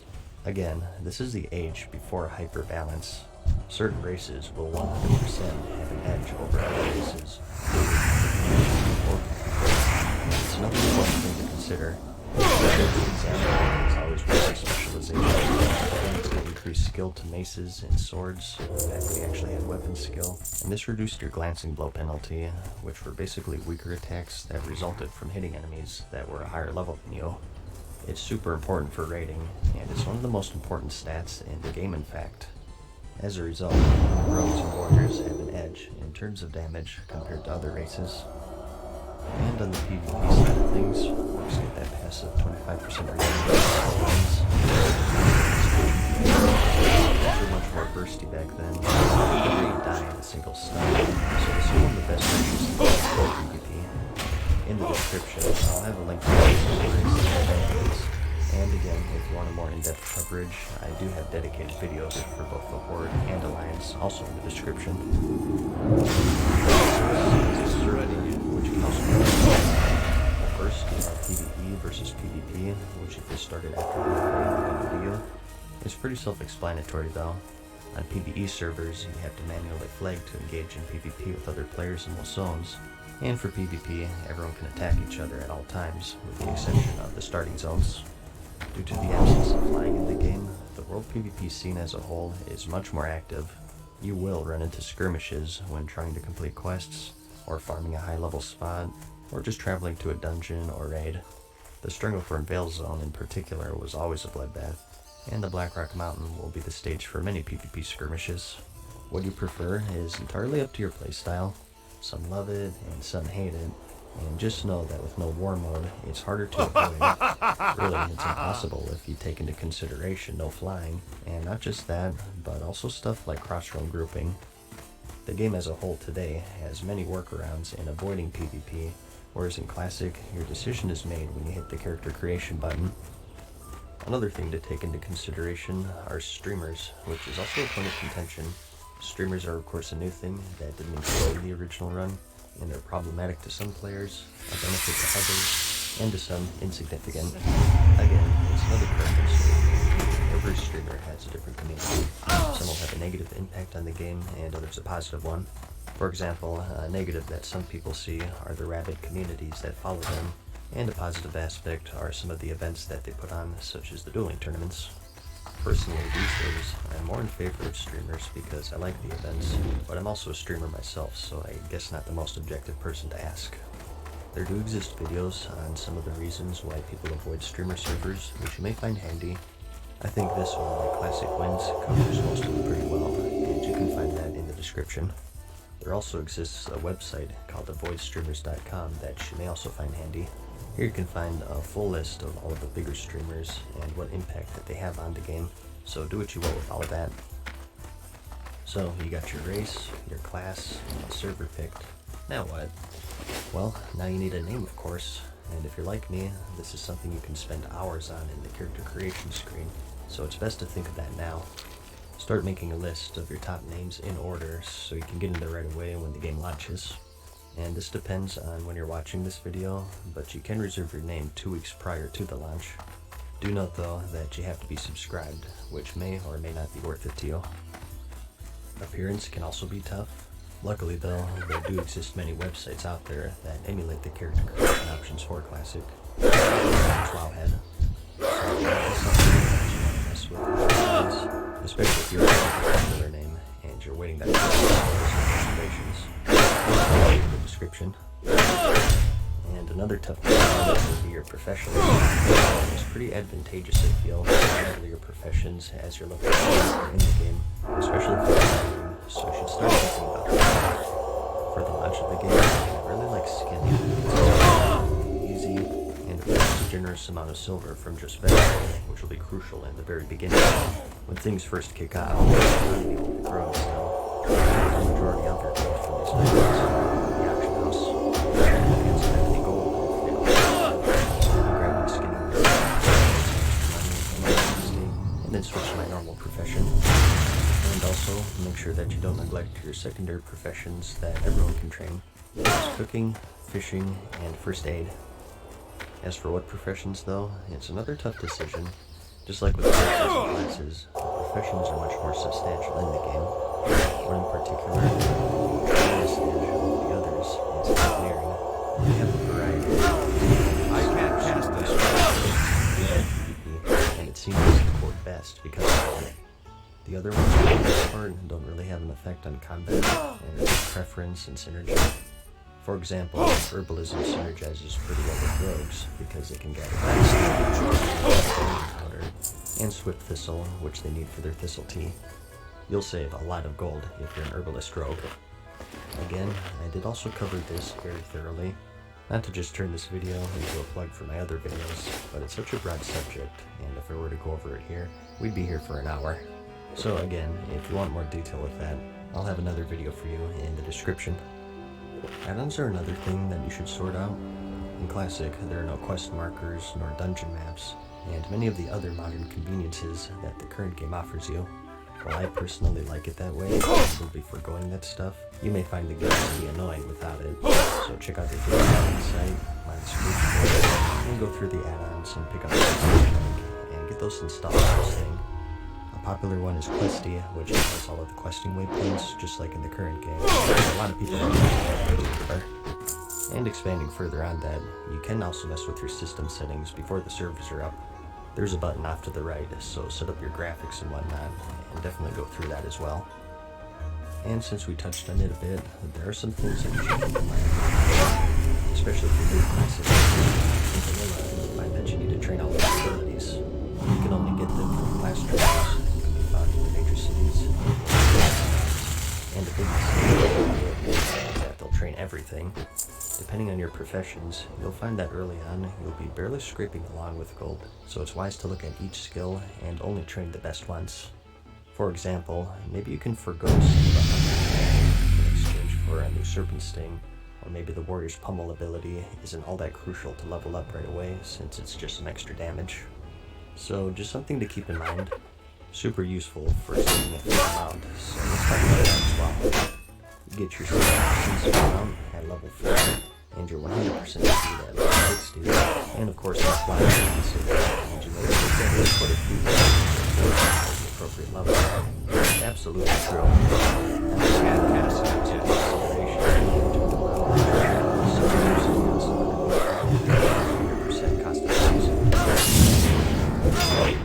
You can by reaching the auto action, and reaching rank 3.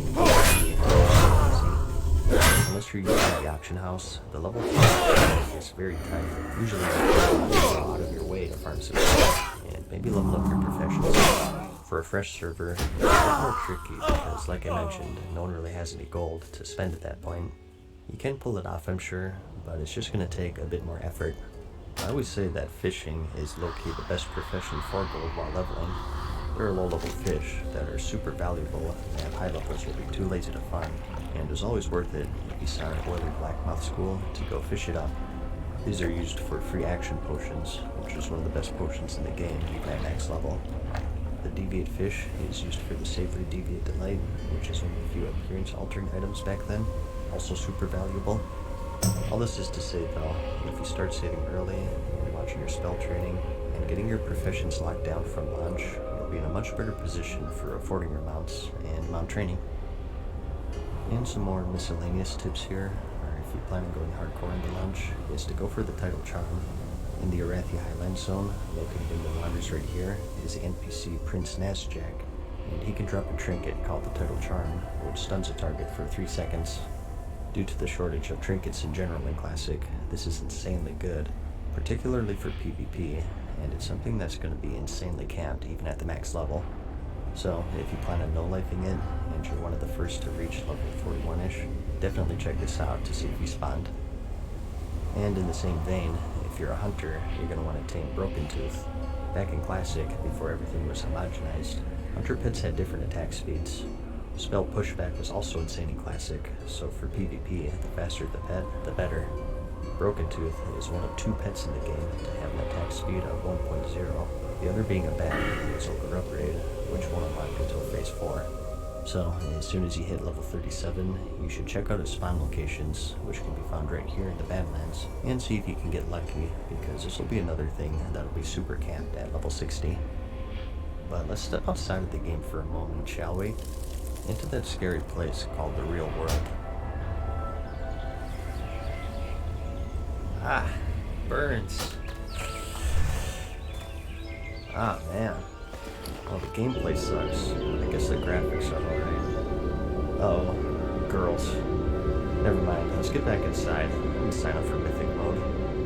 Let's regroup and study about other Game Souls who've laid the path before us. What you're watching is archived video footage from the original release of the game, November 23rd, 2004. So, this surely has some useful information in Well it. met. This is the World of Warcraft. It's 10:45. We're still installing it. We plan on playing for at least 12 to 13 hours. We're going to document it. 12 to 13 hours? What is this amateur bullcorn? So, let's go through the What? More than 12 to 13 hours. Light bless you. 11. Okay, that's what I like to hear. Getting serious. I'm out of range. Hey, look. It's they too even far picked up away. the collector's edition, so you gotta give them some respect. And of course, they've come prepared. Could that be supplies for today's a special event? Yeah. Park. Oh no. Yeah. Now that's what I like to see. Okay, as far as food is concerned, Hey the there. first tip is to get the most unhealthy stuff imaginable. Safe travel. Dr. Pepper, Doritos, Hot Pockets. This is fuel for true gamers. The trick is to deny your body of real food. The combination of constantly being on the brink of death and the non-stop diarrhea will prevent you from sleeping, thus allowing you more time to get those precious levels. What level are you done? 5. Silk, it's 340. What's your status? Angry. Why is that? The legs. And I keep getting booted. And I can't see my body.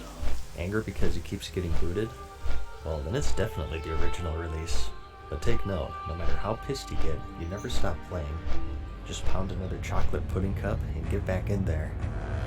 And speaking of which though, let's talk a bit more about your food of choice. We're off to a good start here. Dr. Pepper, love that DP, Doritos, chocolate pudding, but your feces is still a bit too solid at this point. Just to be sure, let's throw in some gummy bears, some nachos, and of course the go-to staple, Taco Bell. Of course having your mom order and deliver it to you. We don't want any social interaction now, do we? Diapers are also going to be crucial. Just because you have to go to the bathroom a lot doesn't mean you should be away from your computer. However, if you want a more long-term investment to save yourself some cash, you may want to look into something like this. And as for your entertainment of choice, you have many options. You always have the sweet comfort of twitch.tv/MadSeasonShow to guide you along in your journey. I even completed my initiation and I'm participating in the cat throwing Olympics, the sport of choice for any Twitch streamer. But that's about it. The release of Classic isn't far now. I hope that you're leaving this video a bit more prepared and you're ready for the world of Warcraft.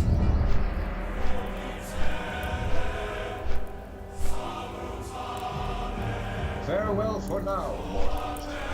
We hope you enjoyed today's video. See you again soon.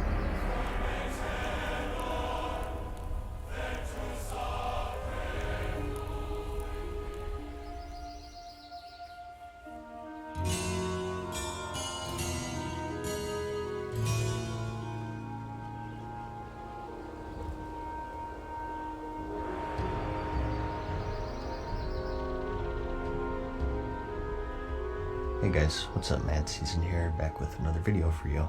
So, with the honor system arriving in Classic World of Warcraft, I figured it would be pretty timely to make a video covering it for you. I'll explain how it works at a basic level, how to rank up, what rewards you can get, and the plus sides and downsides, and all sorts of stuff to hopefully give you a short but thorough look on how the system works as a whole.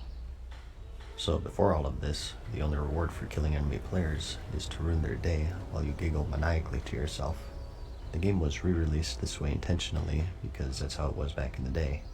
It wasn't until patch 1.4 in April of 2005, which was 6 months after launch, that we got the PvP system in all of its glory. Essentially, from killing enemy players that aren't gray, or completing certain PvP objectives, such as capturing a flag in the Warsun Gulch for instance, you earn what are called honor points. The amount you earned compared to everyone else will give you a weekly standing, and based off of this, you're given a certain amount of ranking points, or RP as people call them. These are the 14 PvP system, as displayed here.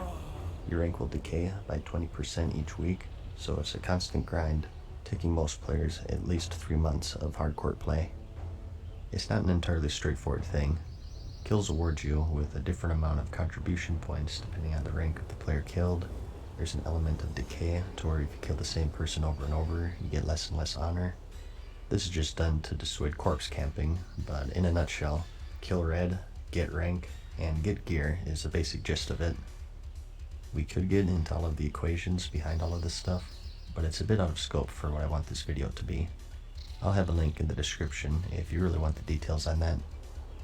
Even if you don't know exactly how the system works, something you've probably heard by now is that it's very grindy. Probably the most grindy thing to ever be released in the game in its 15-year history, in fact. There are 14 ranks total. You start at 0 and you go up, and players can typically get around to rank 10-ish with fairly reasonable play. Maybe a few hours a day of PvP. However, anything past that starts to become extremely exclusive as the requirements to rank up become more and more demanding. Only a certain amount of people will rank up each week, and the competition at this point gets fierce.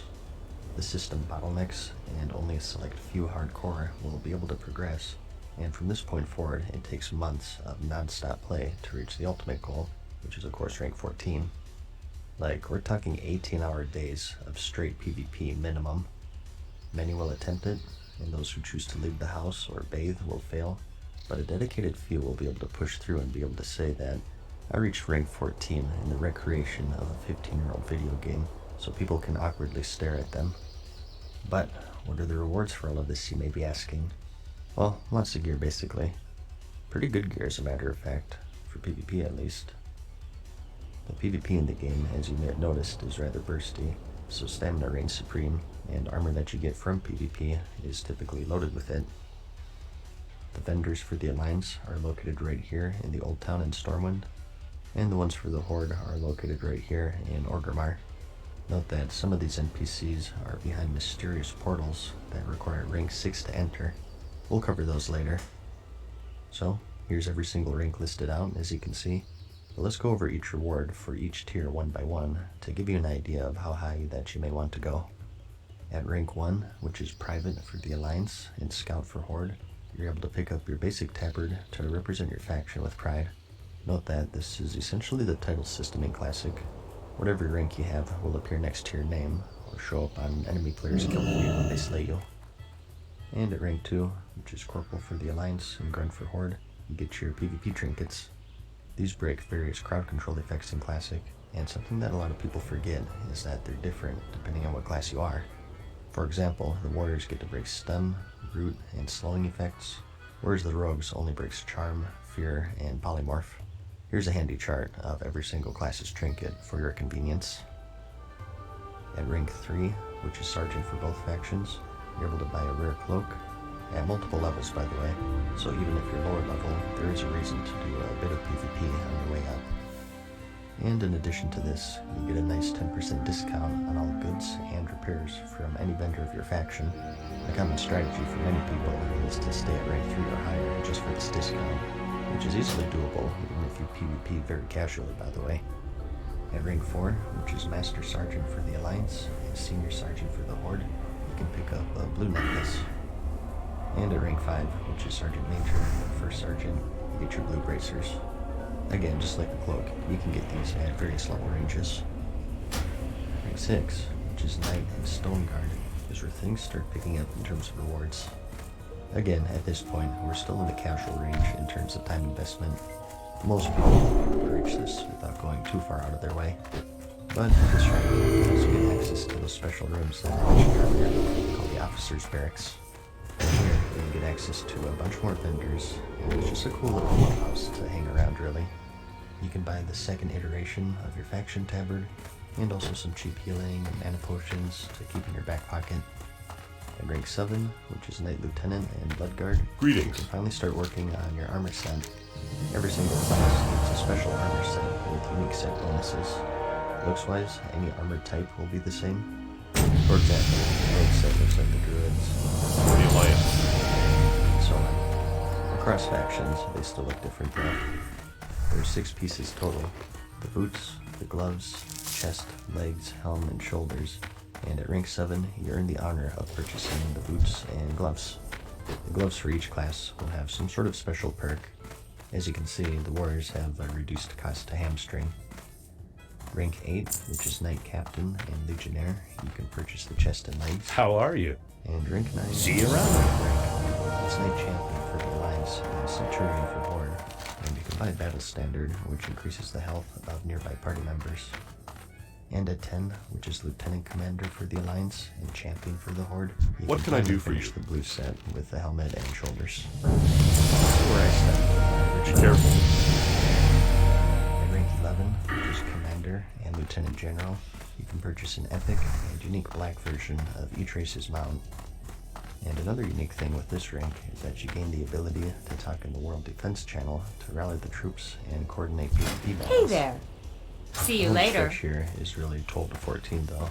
It's at this point is where the grind met. the grind, and it's where the men are separated from the boys, or the men with no Keep your lives. feet on the ground. And I don't say that to be derogatory in any way. You really do have to know life in here to keep ranking. It's just a fact. The whole system is designed for you to compete against other players. So naturally, on every server, the time invested is going to scale with how much time other people are investing, which is typically 18 plus hours a day. As you rank up in-game, you actually lose rank in real life with your relationships with your friends, physical fitness, and the ability to talk to girls. Bust out the hot pockets, because things are about to get sweaty. For 12, we have Marshal and General, and this is where you can start working on the upgraded epic version of your PvP set, starting with the gloves, legs, and boots. And at 13, which is Field Marshal and Warlord, you finish off your set with a helmet, shoulders, and chest. And lastly, atop the corpses of 100,000 enemies and thousands of Dorito bags and hot pockets is rank 14, Grand Marshal for the Alliance and High Warlord for the Horde. I would say that your girlfriend would leave you at this point, but come on, this is World of Warcraft, let's not kid ourselves here. At this rate, you're able to buy epic quality weapons, of course insanely powerful, more so early on before the higher end raids are released. All in all, from 1 to 14, you're looking at months of grinding, getting more and more demanding from rank 12 and onwards, eventually commanding 18 plus hour gameplay sessions every single day. Rank decay, as I said, is a thing. Again, whether you rank or not is dependent on how many contribution points you earned versus other people on your server. You'll lose progress if you don't PvP enough, or if you earned what is known as a dishonorable kill. In the town hubs throughout the game, there are lower level quest givers and vendors and whatnot, and some of these NPCs will have their nameplates in gray and are labeled as civilians, and will grant you a dishonorable kill when slain, which will have an immediate negative impact on your ranking. No need to wait 1 week to see the result, it happens right on the spot.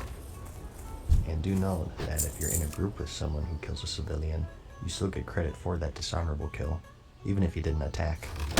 So, due to this, many players who are ranking will avoid any questing hubs like the plague, and keep their world PvP activities to safe zones, such as the Blackrock Mountain, or Dire Maul for instance, where there's no civilians at all.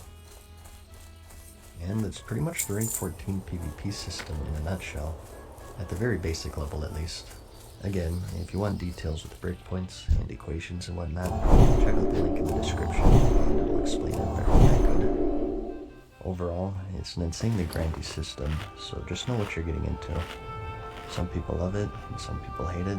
I personally don't care for it, and so someone who loves just about everything to do with Classic, as you guys know, I think it rewards time investment more so than it does skill, which hey, that's perfect for me, but it's just against what PvP should be for me. In fact, once Battlegrounds come out,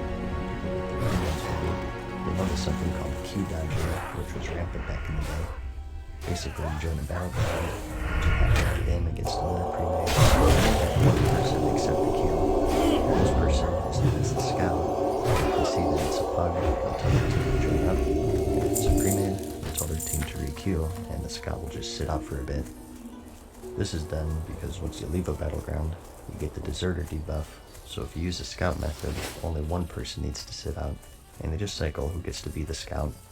As for why this happens, it's all honor per hour. Typically, the honor grinds were either Warsun Gulch or Arathi Basin. You couldn't group queue for Altrek Valley, and even if you could, that had problems with honor decay and killing the same players, like I said.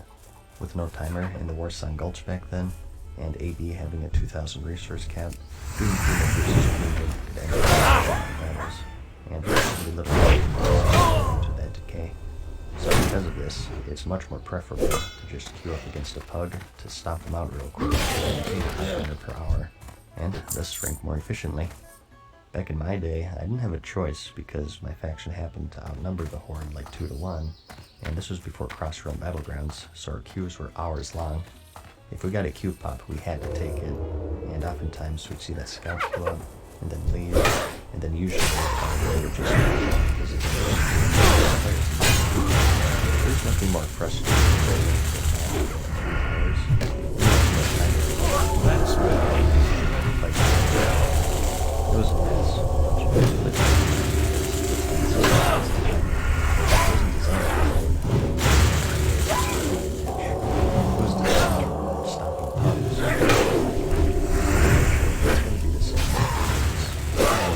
Battlegrounds. Plus, in general, it makes you compete against the enemy.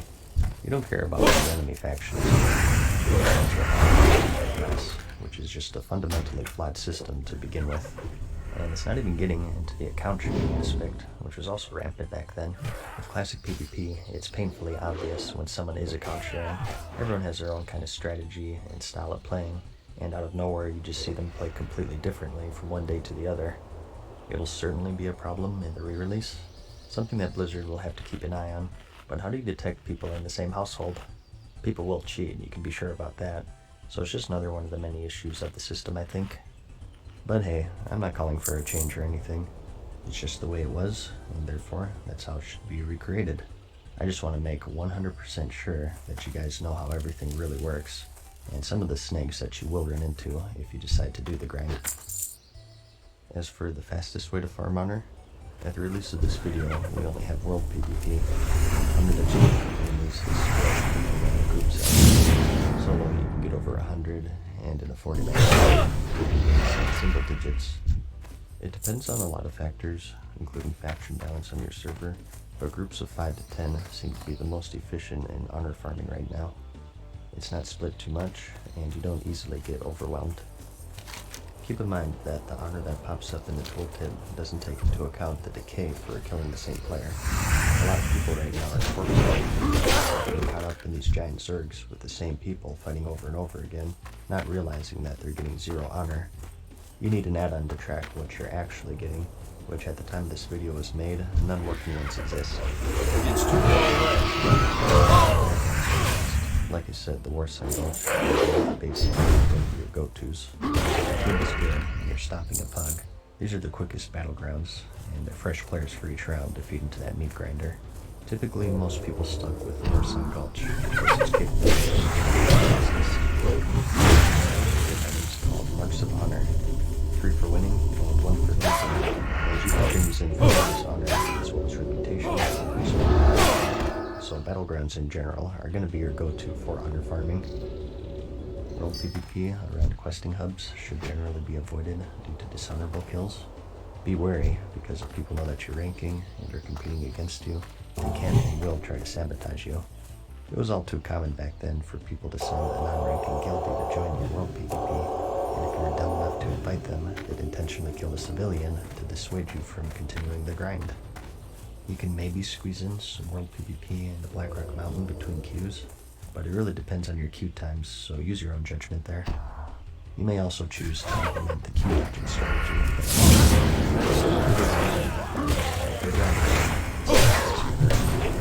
It's not against TVs. And of course, consumes are going to be game changers. Remember, this is classic. It's a time before everything is balanced. You can go into these battlegrounds with Flask of Titans, Engineer, Sapper Charges, Vaps,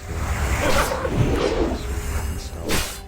They obviously make a huge difference. And the fact of the matter is, the most successful teams will be the ones that to invest gold into consumables. I want to end this video on a couple of fun facts though, for no real reason, other than I thought they were interesting. Number one is, did you know at first you had to keep all of these ranks to continue to use the items? Like the rank 14 weapons, you had to keep rank 14. If you deranked, they would automatically unequip. Luckily, they showed a bit of mercy with that though, and they changed it pretty quickly. Before the introduction of the honor system, Blizzard had a special competition where the person with the most kills before the system's release would be rewarded with this ultra rare item called the Contest Winner's Tabard. It's insanely rare to see one in the wild these days, but they're out there. Also, there's a plan for a rank 15 called City Protector that was scrapped before release. I talked about this before, so I won't go super detailed, but essentially, you're able to receive a special title depending on your race, and you'd also be able to teleport to your race's capital city. But that's about all I have to say. I hope you have a good understanding of the rank 14 system now, its rewards, the time commitment, and the good sides and the downsides. And more importantly, I hope that you found the video interesting or entertaining. Like it if you liked it, and I'll see you in the next one. Peace.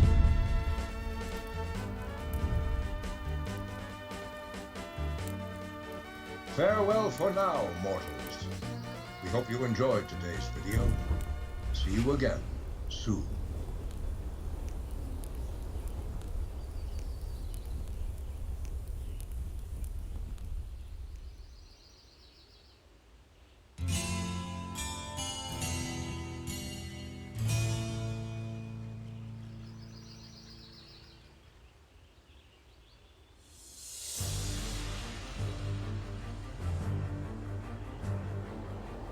Hey guys, what's up, Meds? Another video for you. Blizzard recently announced that we're getting the 2 battlegrounds attached to Phase 3, which are the How Warsong Gulch generous. and Altruc Valley, a bit earlier than originally planned. While Phase 3 is set to be released sometime in early 2020, these battlegrounds have been confirmed for the week of December 10th, which people are complaining about, but it actually matches the original release more accurately, as these battlegrounds were released in patch 1.5 on June 7th of 2005, whereas the Blackwing Lair was 1 month later in patch 1.6 in July 12th of the same year. I thought it was timely to make a full guide for each of these battlegrounds, starting with Warsong Gulch, and going into the basic stuff such as how to join, rewards, and basic objectives, but also go into the more advanced stuff such as team composition, differences between the classic and current versions, and general strategies and tips to give you an edge over your opponents. Most people have probably played the Capture the Flag game mode in one form or another. It's in nearly every FPS game in existence, or for those who leave your basements, you could even play it in real life. Lightning bolt! Lightning bolt! Lightning bolt! The premise is simple. Force your way into the enemy's base, grab their flag, and bring it back to yours. In the case of World of Warcraft Classic, you must have your flag safely secured inside your base to score a point, and the first to 3 points wins. Okay, video over. I hope you found it helpful.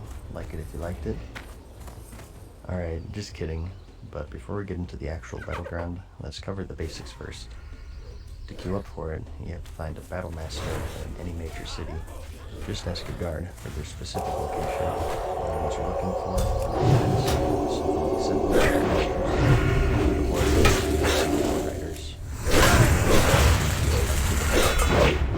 it's a 10 vs 10. Remember, even more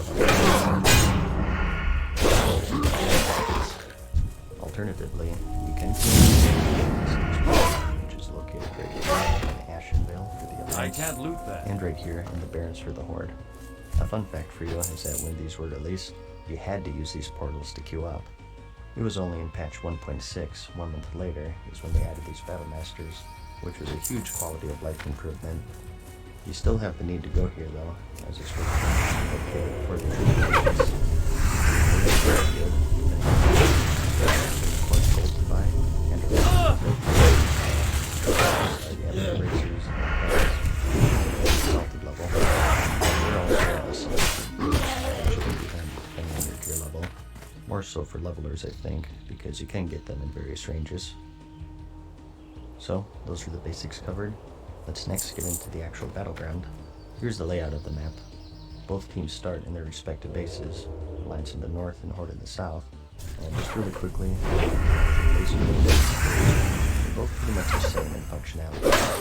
For each area, I'll have the common nomenclature displayed. On the bottom, we have tunnels, into 2 parts, one onto the flag room, and the other onto the roof overlooking the flag room. To the left of each tunnel and up the ridge is the enemy graveyard. This is where everyone respawns. And to the right of the tunnel is what's called the ramp. Just a ramp to the upper level of the base. Going straight leads to the enemy graveyard, and to the right lies 2 doors, both leading to the enemy flag room, with stairs connecting them on the inside.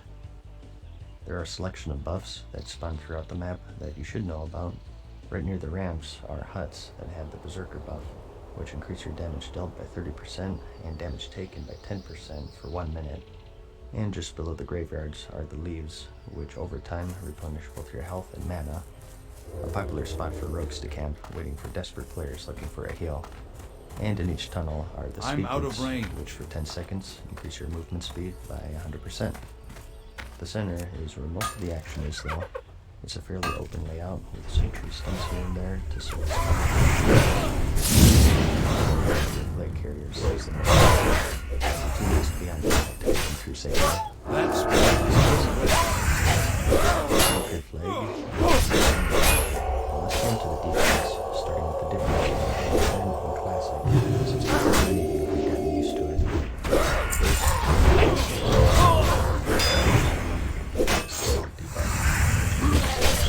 And limits movement speed. As you know, when currently flag carrier holds the flag, one stacks the flag. To limit the duration of victims moving along. This is not present in the classic version of Warsong Gulch. And also absent is the timer. In current, each match is limited to 15 minutes, where the team with the most points, or in the case of an even score, the team who scored last is labeled the victor. So just due to these 2 features not being implemented, as you can imagine, games can go on for hours if both teams are stubborn enough. Next, let's cover team compositions. There are 9 classes in Classic, each bringing something unique to the table for this game mode, and some more than others. So just a bit of background of my PvP experience first, to give this some perspective. I played the original game way back in the day, and I had a pretty good crew for Warsong. Not the best, but we won pretty consistently. I stopped at rank 10, which is pretty casual most would say, at least in comparison to rank 14, but it was enough for me, and we still did pretty good. I think the best way to do this is to just have a small commentary on each class and what unique things that they bring to the table for the battleground inside of the team. I'll also share or a basic example I'm looking for, and explain my reasoning as well. Our team composition was something like this. Now this wasn't exact, and sometimes we'd just take what we could get, but this is generally what we would shoot for. I was the rogue back then, and I was typically tasked with defending the flag room, and if I failed at that, of course getting the flag back. They're the best one-on-one class I think, and with all of their stuns, blinds, and the ability to completely lock down anyone, you should have no trouble killing a single druid, or whatever comes into your flag room. And they're just good at getting the flag back in general. You pick up a Berserker buff, and you try to get an unsuspecting carrier in the chaos of a team fight, or if they're silly enough to leave them alone. Priests are pretty self-explanatory. Disciplined priests are just great healers, and Shadow pumps out the damage. They can dispel magic effects off of enemies, including the free action potion, which is very important. The AoE fear is nice to have, and mind vision is a great way to get intel on the enemy flag carrier's position and how many guards they have. It's vital to have at least one priest on the team. And hunters are just nice to have around as they provide steady range damage and excel at chasing down flag carriers. They can also defend very well with their slowing traps and flares to unveil stealthers. The druid is probably the most fast. They're the best players in this game with their ability to shapeshift up slows. Inside of human form, they're just insanely fast and tanky while in bear form as well. Every single team is going to want a druid, and they have the most important job of running flags back to base. We ran with 2 paladins for heals and blessings, the ability to work and they have great support. Shielding keeps your allies from getting rooted or slowed.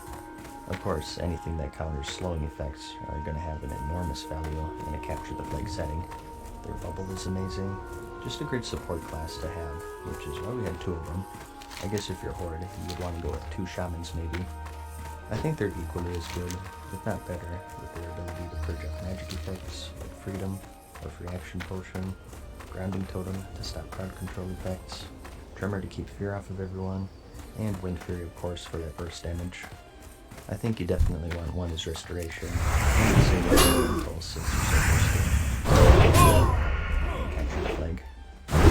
And it's also good to have the warrior on the team, preferably arm spec for Mortal Strike. This is one of the few ways of reducing healing taken in Classic, so your job is going to be keeping this on the flag carrier, and also just being in the middle of everything in big team fights. Warriors are the best class with pocket healers, so you never want to venture far from the team. Stick with the group and win those team battles. Mages are also vital as they provide amazing crowd control. Sheep, an insane amount of roots and slows, and extreme damage. They're vital for group battles. The spec for our team varied. I think most people want frost mages as they have that added control, but we had good success with the fire mage, also known as a 3-minute mage, just grabbing berserking when it was up, and pyroblasting a healer or flag carrier. And lastly is the warlock. Not only do they have great crowd control with fear, which is one of the few CC effects in the entire game. It doesn't break immediately on damage, but they also have some pretty good damage. They have the Curse of Tongues to slow and harass casters, Soulstone for that extra life, Hellstone to any composition, just to be soul for the added damage. But I think all 3 skills do well for some. As for the basic features, your goal is to assert control of the map. You've probably heard it before. Control middle, you win, which is true in most scenarios, but it's not that simple. It depends on your composition and how many defenders the enemy has, if any. Ideally, you want to stick together and control the middle, sending only your druid into an undefended or low defended flag room, and keep the middle clear for an easy cap. The entire goal here is to stick together, and at the same time try and keep the enemy split up. If some get by you, intercept their backup so you keep them separated across the map. The death of a Warsong match always is losing middle, and then everyone just kind of wanders around doing their own thing. Try and keep relatively close to each other, and if you get wiped, group up again and give it another go to try to turn the tide. In the case of both teams holding each other's flag, the best place to post up without cheating is the roof. For each base, there's just one pretty small entrance, so it's easily defendable. Flares to keep rogues out, hunter traps, mage AoE slows, and so on. And if things go awry, you can simply jump down, and the graveyard is just outside. Communicate the global rest timer to your flag carrier to let them know when it's a good time to jump down. Ideally, he or she reaches the graveyard as you all resurrect, so you can finish off a probably weak and low mana team. Getting the flag back is of course dependent on many factors, including the number of defenders, classes, and so on. There's no real way to give you a one-size-fits-all guide for this. Just group up, and maybe grab a berserk buff or 2, preferably on a rogue, elemental shaman, or 3-minute mage, and try to get it back. Of course, communicating with your flag carrier when it's about to return, so he or she can get into position. Some tips for controlling middle, I guess, is like I said, try to keep the enemy getting split up. Ideally, you want to get them into a situation where only half of them are alive at any given moment, like killing the fresh spawns as soon as they drop down from your graveyard, for instance. Good teams won't do this, they'll group up, but I've played Alliance enough to know what not to do, and splitting up the enemy team is going to be your best bet. And at the same time, communicate the timer with your team. If they know that it's 20 seconds until resurrection, instead of fighting a futile skirmish in the middle, they can just die and you can regroup much faster. At the end of the day, the key to winning is to have good composition and know how to win big team fights. Be organized with your crowd control, focus targets down, protect your healers. This is going to go further than anything else I can tell you. There are a couple of exploits that you should know about.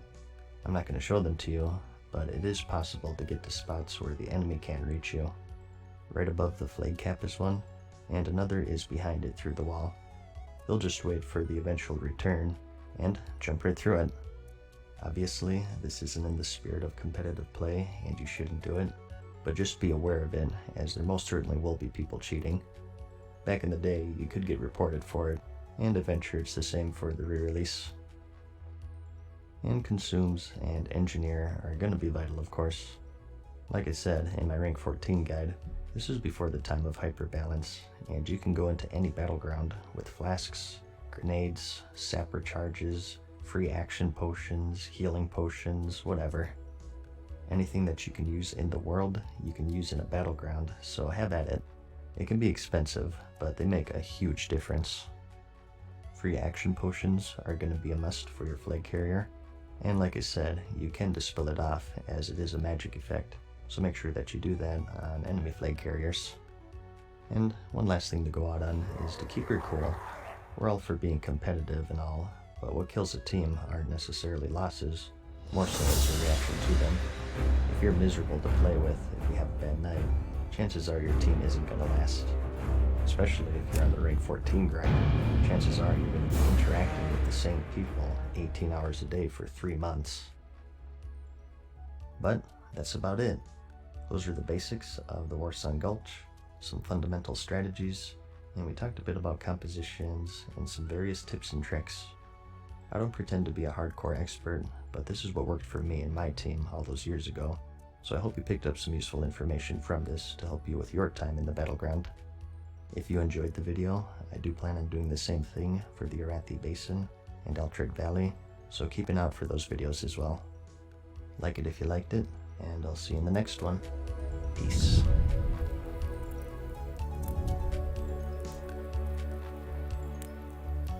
Farewell for now, mortals. We hope you enjoyed today's video. See you again soon.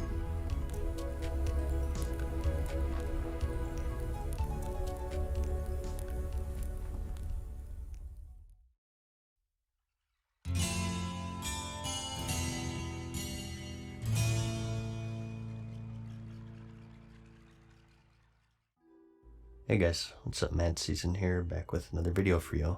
As many people are finding out, gold is a rather rare commodity in the game. There are plenty of ways to earn it: mob farming, mining, herbing, auction house flipping. In this video though, I'd like to cover some of the more unorthodox ways of making gold in the game that'll hopefully be helpful to you. First up, we have chest camping. Of course, throughout the world, you can find a huge amount of chests. And aside from that, also some treasure coffers. They serve as a nice little bonus whenever you're farming mobs or leveling up, but the more industrious players can take advantage of them by parking an alt near a known spawn, and then check it every 30 minutes or so to collect some free loot. Some of them are even unguarded, as you can see. This is one I always check for in Winter Spring when I'm around.